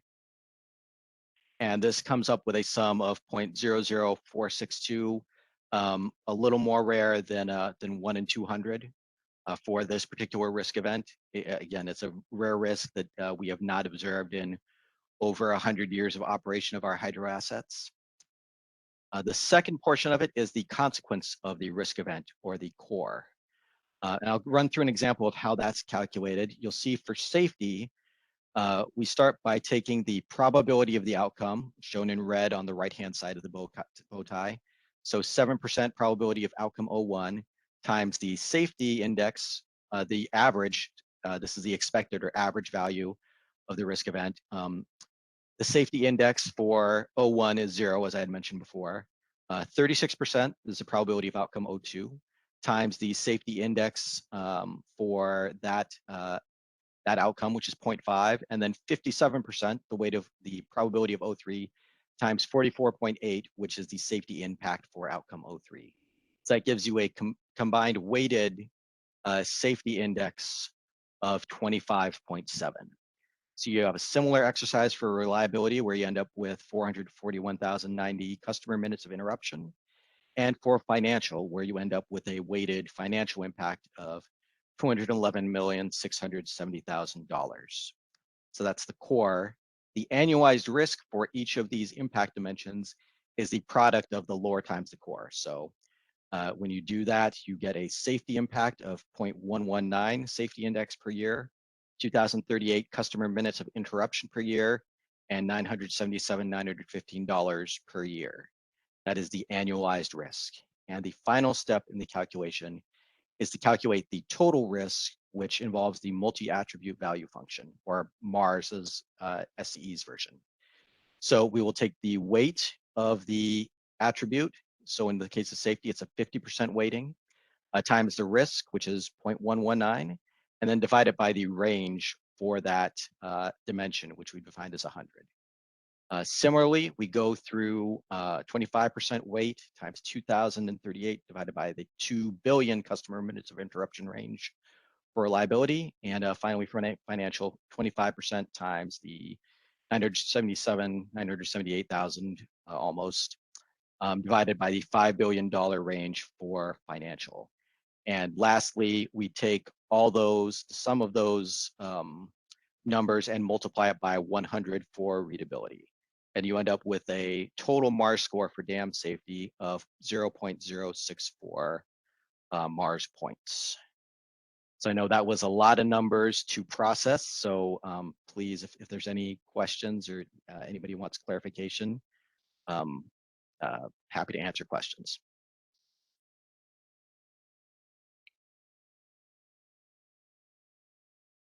Okay, then we can move on to the next slide. And this is data sources, slide 23. So just talking a little bit about where we got these numbers. So as I mentioned, we used semi-quantitative risk assessments of individual dams. This is an approach that's been used for over 20 years by federal dam owners to estimate risks. So that includes the US Bureau of Reclamation, the Army Corps of Engineers, Tennessee Valley Authority.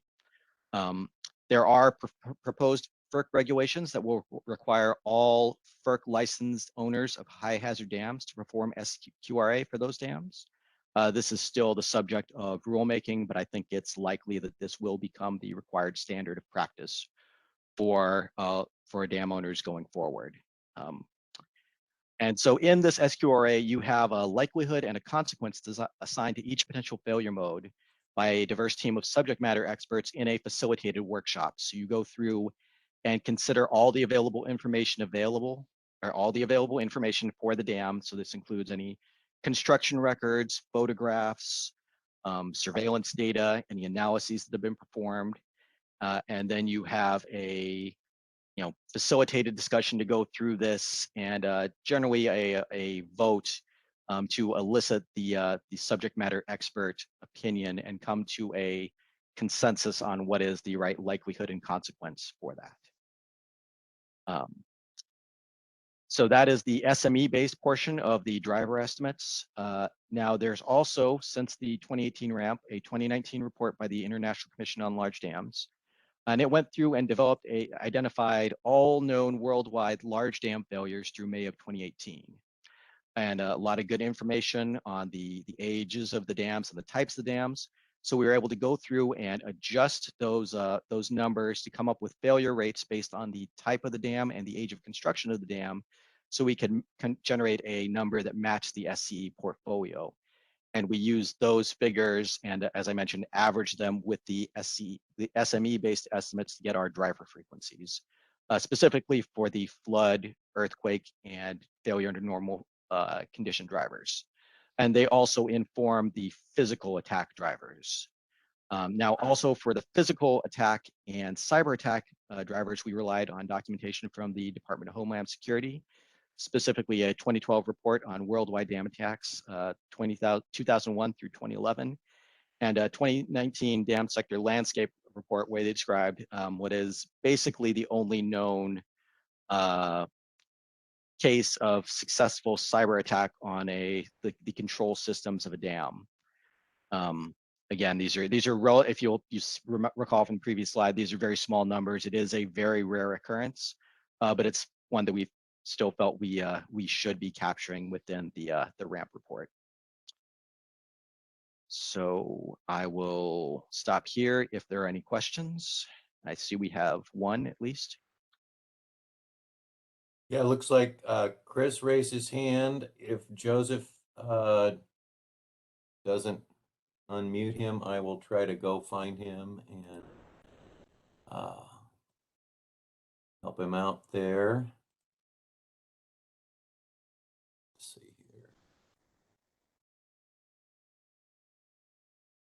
here. Good morning. Who did we need to unmute? I just did Chris Parks. I think he should be live. Okay, very Yeah, good. I'm live. Sorry. Thank you. Chris Parks, Cal Advocates. Thanks, Matt. I wanted to ask you, so cyber is shown as one of the enterprise risks, and it's also showing up as a driver for hydro failure. And I was just curious, is it counting towards both, or I was just It would trying to be, understand. yeah, it would be the intent for this one is for it to count separately, so we wouldn't want to double count it. Again, if you look at the bow tie when it's presented, the idea is that the outcomes for cyber are very different from dam failure. And again, we're talking about a very small subset of SCE systems. So the intent was rather than try to make this fit within the cybersecurity chapter, it would be better to pull that out and consider this risk with dam safety. And it's the same thing with physical attack in the major security event. So the idea is that particular risk, and also with seismic, the idea was that dam safety is enough of its own risk and has enough distinct features in the outcomes that it was better to handle that within the dam safety chapter than to try to integrate it into the other chapters. Okay, thank you.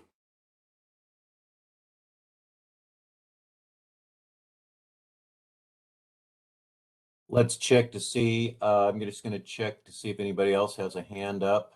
I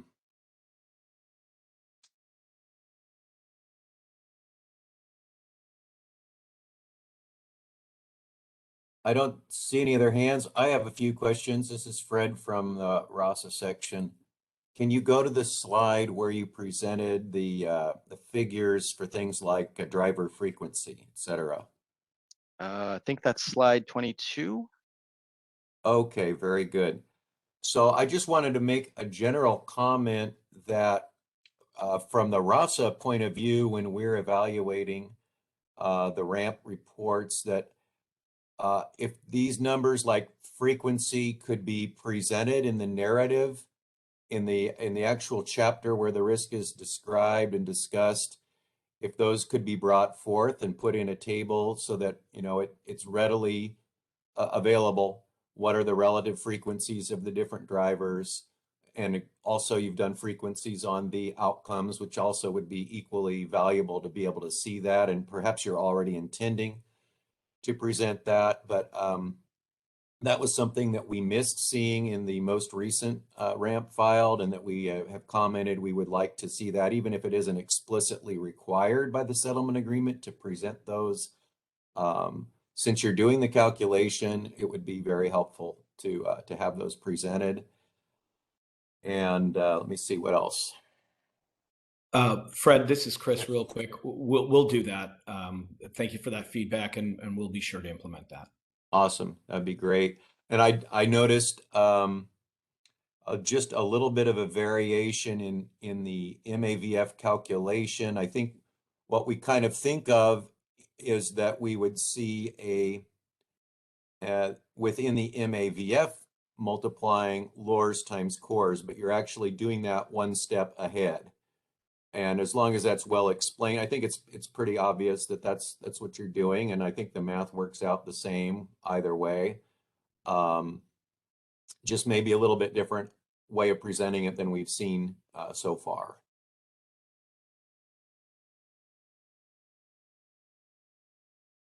So thanks for going through that. That's all I have for now.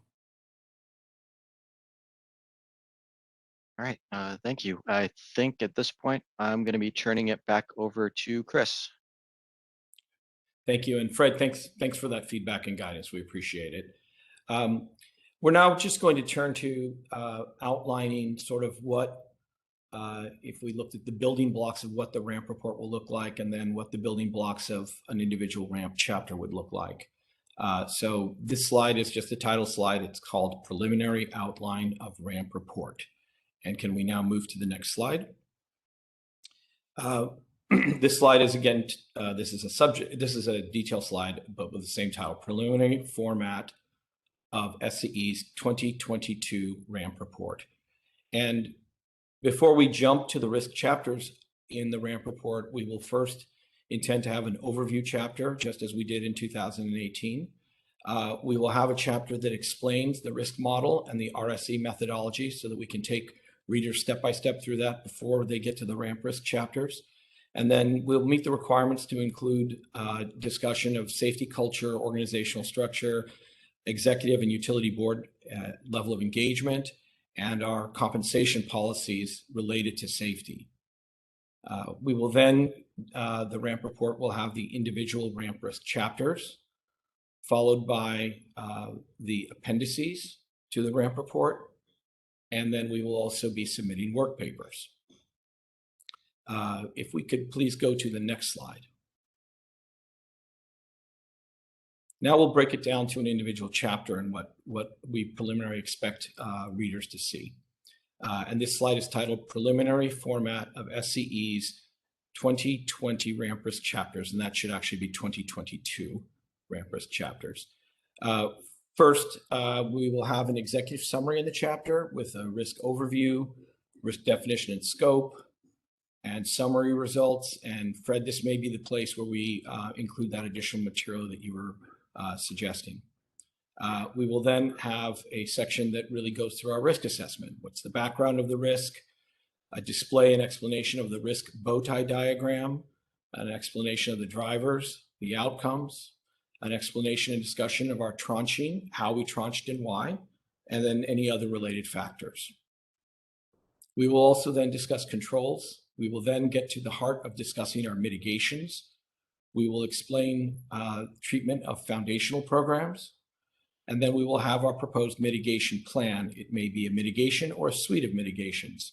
We'll have an overview of it. We'll discuss execution feasibility, which may include resource constraints. We will have a discussion on affordability and a discussion on any other constraints that were considered.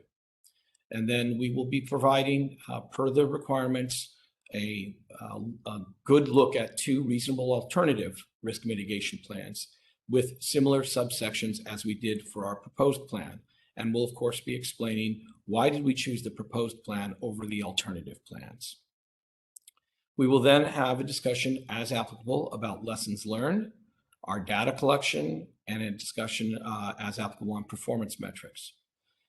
We will also have a section in each ramp chapter about our incorporation of stakeholder feedback. And then it is possible that an individual chapter may have, just to supplement or flesh something out, a chapter-specific appendix. So that would be an appendix to the ramp risk chapter, as opposed to something that might be an appendix to the ramp report as a whole. So that, for example, songs might be an appendix to the ramp report as a whole, the way that it was in our 2018 filing. But there could be some smaller chapter-specific appendices with additional data, et cetera, for that particular chapter. I'm going to pause here if there are any questions. Hey, Chris, this is Steve Hain here from the CPUC. On the foundational elements, foundational programs, will SCE use a uniform approach to allocate costs to different risk, a uniform approach for the whole RAM application, or will it be on a risk by risk basis, case by case basis? Gary, do you want to take that? Yeah, I can take this one. It will be on a case by case basis. Okay. We're still working through the details of reading the guidelines, but it will probably more than likely be on a case-by-case basis. Okay, thank you. Thanks, Stephen. And as Gary said, we're still working out what's the ideal, what's the right approach for us. So in progress, but thank you. That's a great question.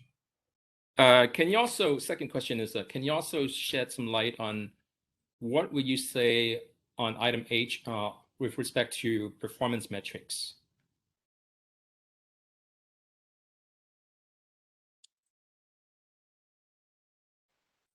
That's my question.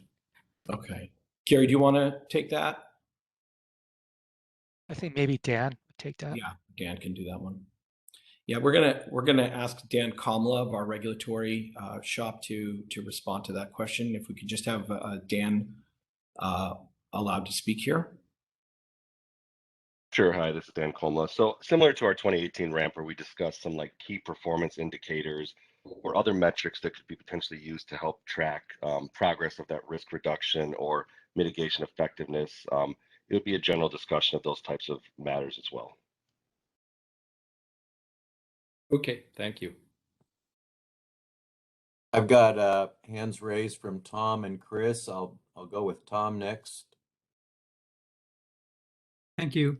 On slide 26, I just wanted to share with the folks at SCE some of the concerns that have come up in the presentation of the ramp reports that hopefully you can think about and address in advance. On item B, risk assessment, Chris, I'm very glad that you said that you're going to plan to address in that section the reasons regarding the level of granularity you chose for your tranches. But I do want to suggest that, okay, that's in each risk chapter. Okay, good. So yeah, I just wanted to highlight that that's a requirement of the settlement. Row 14 of the settlement says you need to provide the rationale for the level of granularity that you're providing in your tranches. Yes. So good. Okay, just wanted to make sure that was appreciated because it's not always been addressed by other utilities. And then with respect to item F on the proposed plan,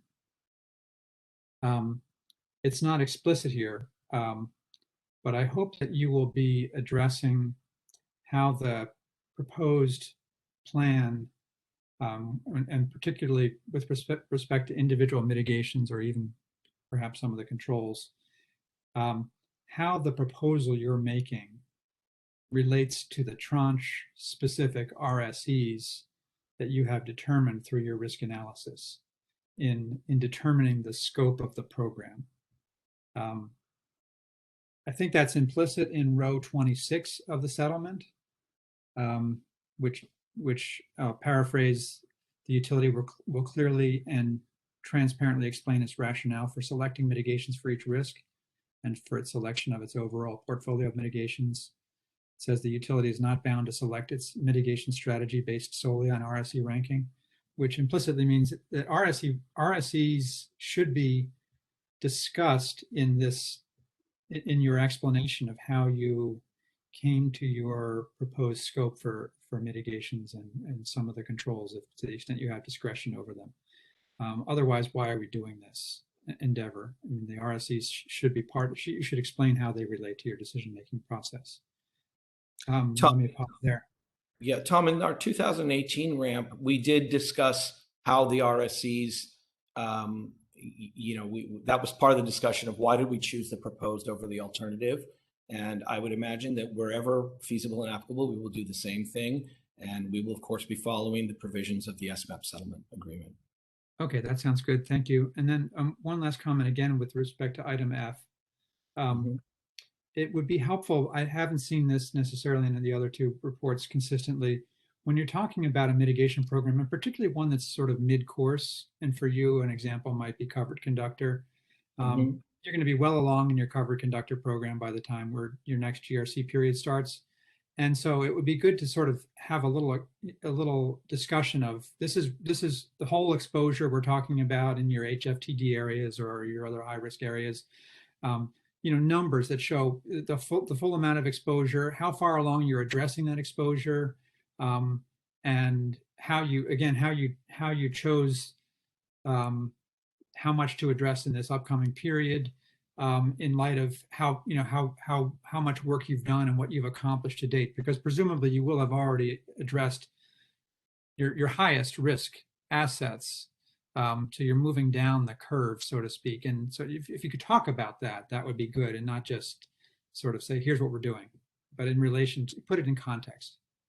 Okay, thank you for that comment. Take it under consider very carefully. Thank you. Thank you. Okay, next up is Chris Parks. Thank you. Yeah, I was going to follow up to some extent on Steve Hain discussion about H, lesson learned, data collection, and performance metrics. I would urge SCE to make this that this needs to really be near the top, or at least a very granular discussion and analysis. I heard Dan talk about that there will be a general discussion of this in this section, but I think this is key to understanding the effectiveness of the mitigation. So if SCE, this is kind of like if we go back to the old CYCLA model of the total loop of risk assessment, there is the key element of evaluating the effectiveness of the mitigations. And so if these performance metrics, this data collection, lessons learned, needs to be very granular for each of the mitigations. So if it's not perhaps like chapter 1 of the RAMP application, then perhaps it would need to be detailed in each of the mitigations described in section D. So I think that that's key for parties to understand. You know, SCE will have developed some experience and data on the effectiveness of the mitigations that it is employing, so that parties can understand, are these effective?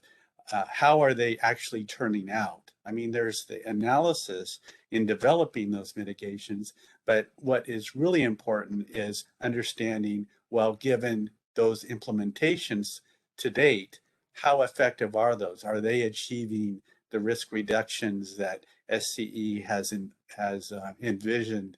And so that parties and the commission can understand how effective are these, and that way that will be key information feeding into the general rate case. So I would just request that this be developed in detail and provided in the RAMP application, so that everyone has a clear understanding of SCE's experience with these mitigations.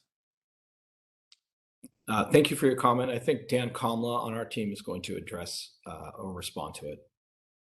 Yes, Chris, thanks for the comment. And I would just indicate that, like, when we talk about mitigation effectiveness, that will obviously be part of our work papers and the general discussion of how SCE is determining effectiveness of these mitigations. And I just would note that there's a much larger discussion that will be taking place in phase 2 of the OIR, similar to other issues that have been brought up in today's workshop, that the RMAR, Risk Mitigation Accountability Report, will also probably factor into some of the questions you have as well. And so, you know, to the extent that we can provide more detailed analysis in certain areas where we have more experience and more data, we will certainly do that. I would just note some mitigations may be brand new, and so we will still be developing the most effective way to track those effectiveness over time. So it may not be a one size fits all for every RAMP chapter, but we will certainly take your feedback into consideration when we develop those. So sure. And let me just kind of like repeat the thought that I understand that there'll be new mitigations, so that to that extent you won't have data perhaps on what you anticipate, but there will be existing mitigations that will be very useful. And this is the RAMP. This is the RAMP that's going to define or feed into the general rate case that's going to be implemented over the next several years. So one of the things I'm just a little apprehensive about is deferral or talk about, well, let's look at that in the risk OIR, or that's a subject for the risk OIR. I think that what would be really helpful to parties is this granular information on what's already available, and then to provide that in the RAMP application. I think that would be extremely important. And I think it's a useful information for all parties to have when this RAMP application is submitted. Okay, thank you. If I could just go back for one quick second to Tom Long's question and comment. And Tom, again, thanks for the thoughtful comment. I just note, Tom, you used a good example of covered conductor, and I just note that you may not just be seeing that kind of information that you're looking for in the ramp, but it is likely that will all be in the WMP that we'll be filing in February of 2022 with regard to your example. And so I think you'll also see it in ramp, but what you may see would just be a continuation, or may not be fundamentally all that different from what the information you'll get in the WMP, given that the WMP will be filed just a few months before ramp. But I know you know this, Tom, but I did want to note for other parties that for that covered conductor, a lot of that information will be displayed not just in ramp, but really in the WMP annual update. Thank you, Chris. And Tom's raised his hand again, but we have a few others before we can come back. So I next have Hafizur of the RASA staff.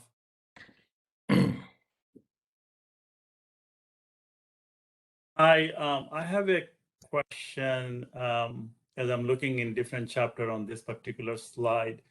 The question is, does SCE is planning to incorporate environmental and social justice principle into the ramp to address disadvantaged and low-income community peoples? Just wondering.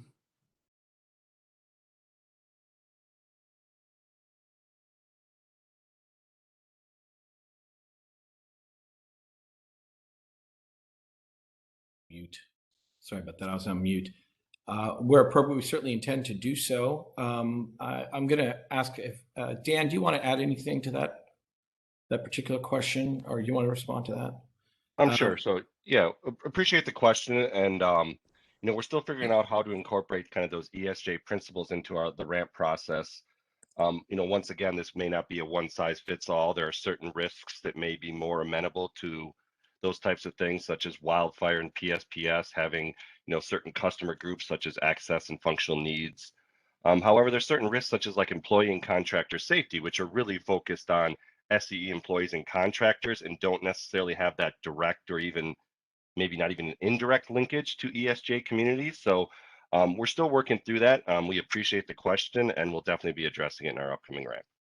Well, thank you so much. Looking forward to see that in the chapters. Okay, thanks. Next up is Wendy Al-Muqdad from our RASA staff. Thank you.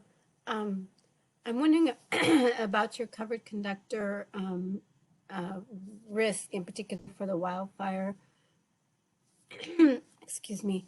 Will you be addressing perhaps the change in risk by the deployment of covered conductor, meaning that there is a large concern still in the power engineering community about increased electrocution risk from covered conductor if a fault is not detected. So although the wildfire risk may go down, you may actually have increased risk for energized equipment. Do you have you already been foreseeing that you will be addressing that?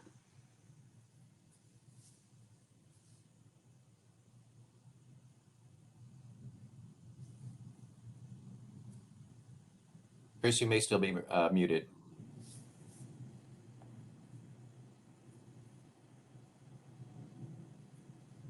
Definitely don't hear you, Chris. Sorry, can you hear me now? Something was going wrong. Yes, you're fine. Brian Landry of our team is going to respond to that question. Hey guys, can you hear me? Yes. Yes. Hey guys, this is Brian Landry from the Rigorous team. We actually have an ongoing study to determine the effectiveness and some other safety aspects around covered conductor. We both have a specific SCE only study and also a joint IU study about covered conductor. The results of that may not be available in time for incorporation into the ramp, but we are currently looking at it as part of an OEIS requirement for the wildfire mitigation plan. Do you think that you have any, do you foresee having any information available for your ramp? It's ongoing right now, and due to the weather, we just have to wait a month or two before the snows clear up where we're testing. So it just depending on the timing about when we get those results. And just to be clear, so you have two different studies that you're involved with. One is particular to Edison, and the other one is a joint IOU study to determine the effectiveness and other safety concerns. What was it that you said? Yeah, it's just various other safety concerns. I don't have the full scope in front of me now, but yes, that process is ongoing at the moment. We just finished up the literature review, I think, last week. Okay, could you send us the scope of that work that you have? I could check with the appropriate program manager, but I just wanted to let you guys know that that's going on and it's under the guidance of the OEIS. Okay.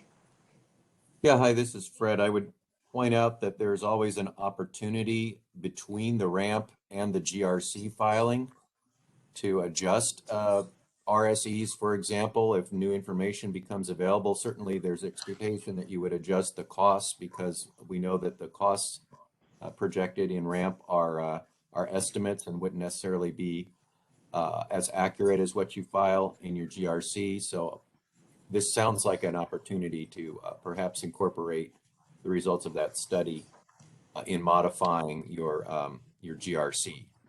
Absolutely, Fred. I wouldn't want to, rush the study just for the sake of incorporating it to the ramp, because we want to make sure we get some good results out of it.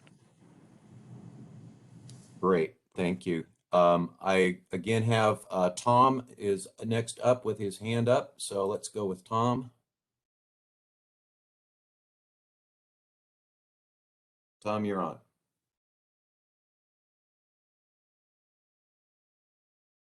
Oh, well. There we go. I got, there you are. Got permission. Okay. So Chris's recent comment made me think maybe I need to clarify the point of my earlier comment about providing context for the mid-course programs that you may be addressing in your ramp for certain risks. And my point was, when I raised cover conductor, it was an example. It wasn't meant to be the sole example. But the point is that when you do have programs that have been ongoing where you've achieved a certain amount of risk reduction and hopefully for the highest risk assets, you tell us where you stand in that program in terms of what risk reduction has been achieved to date and what remaining risk exposure you see. So that's the point of it. And then Chris, you mentioned the WMP, and I do. You weren't saying that you would only be addressing the WMP. At least that's not how I understood your point. No, Tom. The WMP, that's why I carefully use the term the WMP annual update. It only covers 1 year, whereas ramp is going to cover additional years.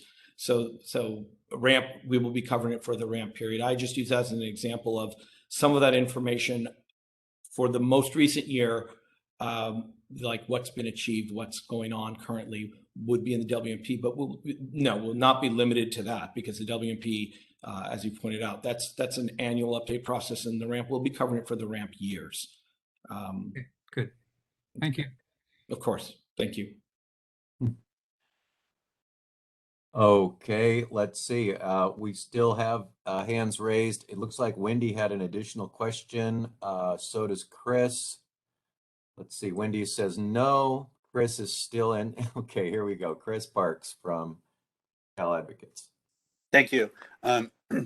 So Tom prompted me to ask when I heard him talk about context. So since this slide's describing the format of the SCE 2020 ramp risk chapters, I would request if SCE could put all of this into context. So for example, when it's showing the mitigations for the ramp period, that it put that into the context of the overall mitigation plan that SCE has at that point. So for example, if you're talking about covered conductor over a number of miles during the ramp period, that SCE also put that into context of the overall need, for example, in the different high fire threat districts, so that parties can understand the overall scope and context of the mitigations rather than just a snapshot of a particular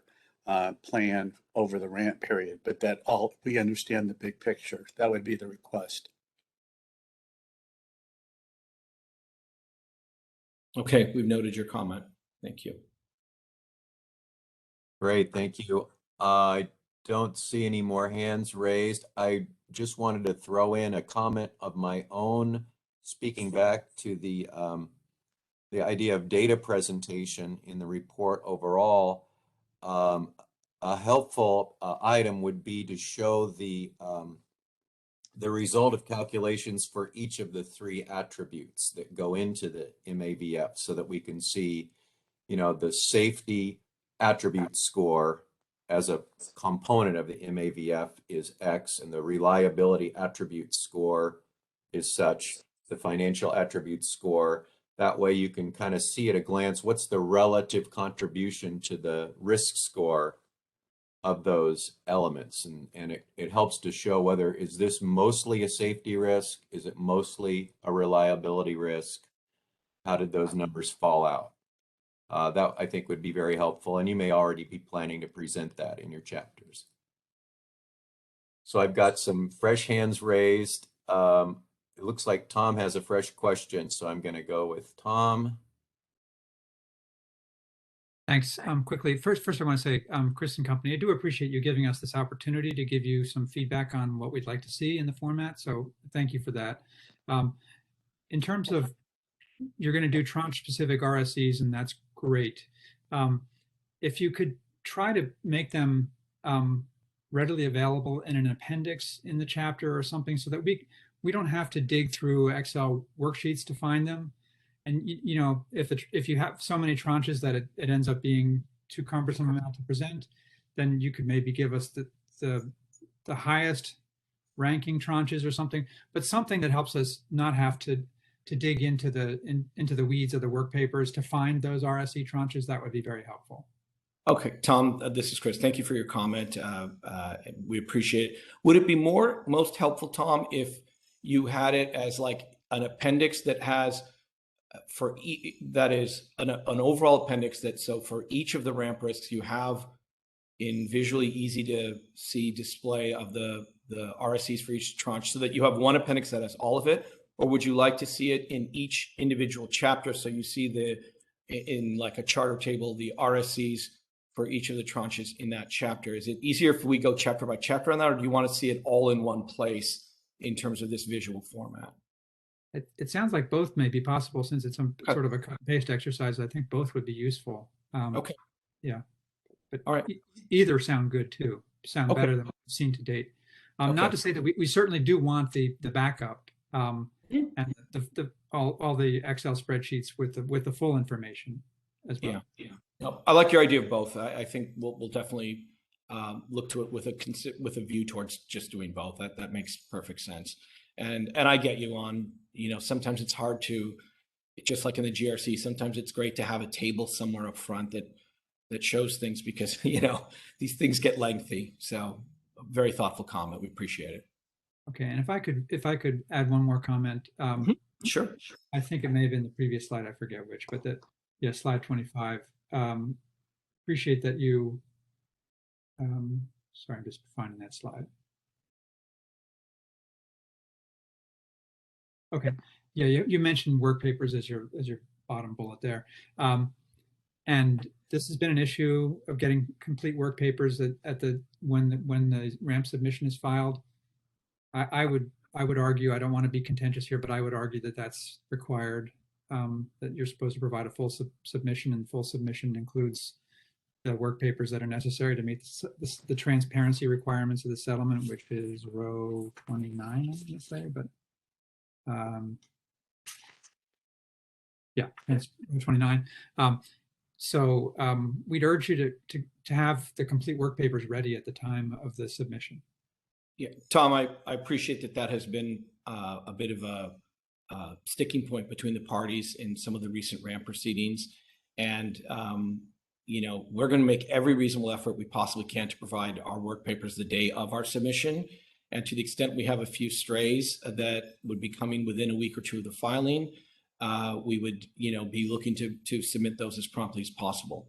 What we do intend to do, Tom, is to the extent we might have a small subset that isn't ready the day of, we're not going to hold up all the work papers to give it to you all at once. We will submit everything we can day of, and then we will pick up those strays, so to speak, as quickly as possible. And I currently anticipate it would be within 2 weeks of the filing. And we would endeavor to do it as fast as possible, within a week if possible. So that's where we stand on that. We would like that not to be an issue in our proceeding. And we will make every reasonable effort to make sure it is not an issue. Okay, well, thank you for your attention to that issue. I appreciate it. Sure. Okay, great. I have no more raised hands. So if you would like to proceed. Yes, I think that this is the last slide on our deck. So we were just now going to move to general Q&A, which I think we've been, spanning across the presentation. But really, any other further questions or comments, we stand ready to listen or respond.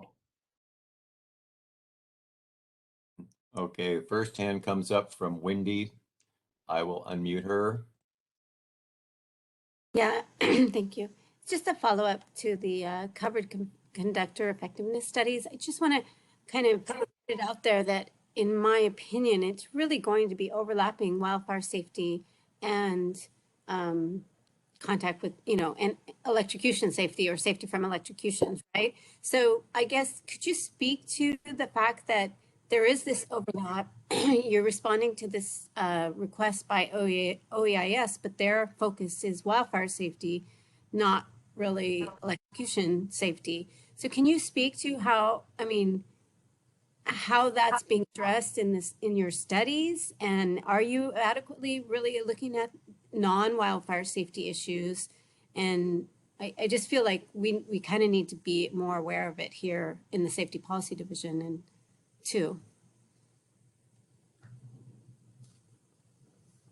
Yeah, I think that in terms of the details of it, I'm not sure that we can speak to that today here at the workshop. I mean, I don't want to create work for anyone, but if you want to send us like a DR, we can respond. But we need to probably take into account, Wendy, some other folks and their experience and expertise at the company before we can answer it. So, yes, just want to note that. Yeah. Okay. I'm drafting up an email right now. As we speak. Yeah, I'll go through my management too. So. Okay. Thank you, Wendy. Yeah, and Wendy, we just want to make sure that we give you an answer that reflects. It's a good question, and like a number of your questions, it deals with complex areas, and so just like with a DR, we might need multiple reviewers to make sure that we have the answer that is correct and comprehensive for you. So appreciate the complexity of it. I have Hafizur again from the RASA team. Hi, Chris. This is Hafizur again. I know you touched upon climate change portion of chapters that you're going to discuss about it, but I just wanted to sort of like touch upon how the SCE mitigate risks from direct and indirect climate change impact, which might pose serious risks to your energy infrastructure, as well as the disadvantaged communities. Are you planning to address those issues? So this is Gary. I can take that question. I believe those types of questions will be covered in the CAVA analysis. Perfect. That's great. Thank you. Looking forward. Thank you for the question. Okay, we have Wendy with another question. I just forgot to reduce my hand. Okay. Oh, sorry. Very well.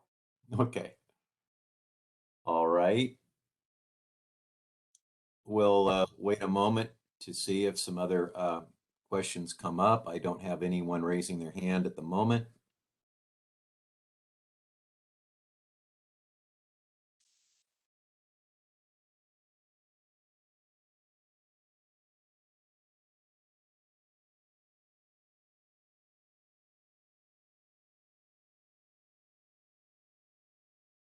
Okay, Fred, can we maybe move to the next slide then?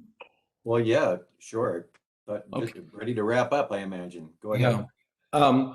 So I really want to just really wrap up by just echoing what our Vice President Dave Heller said. We want to end as we began by just saying thank you to all the parties for your participation. Thank you so much for the questions and comments today. We'll be looking at each one carefully, and we just very much appreciate the dialogue today. And we look forward to further dialogue as we, file our ramp and proceed through things. So thank you. And again, special thanks to Fred and his team for their patience and attention to detail and coordinating all of this. They're just really great leaders on all of this. And I think we all recognize that. And they help make these workshops run very smoothly. And it's through a lot of behind the scenes effort by them. So thank you very much. And thank you for partnering with our team and being so wonderful and responsive, Alicia and everybody on your team. So thanks again. And again, thank you to the parties. I hope if everyone has a safe and happy holiday season or end of year season. And thanks again. Thank you, Chris. We're looking forward to your ramp in May. Thank you so much. Take care, everyone. Bye-bye.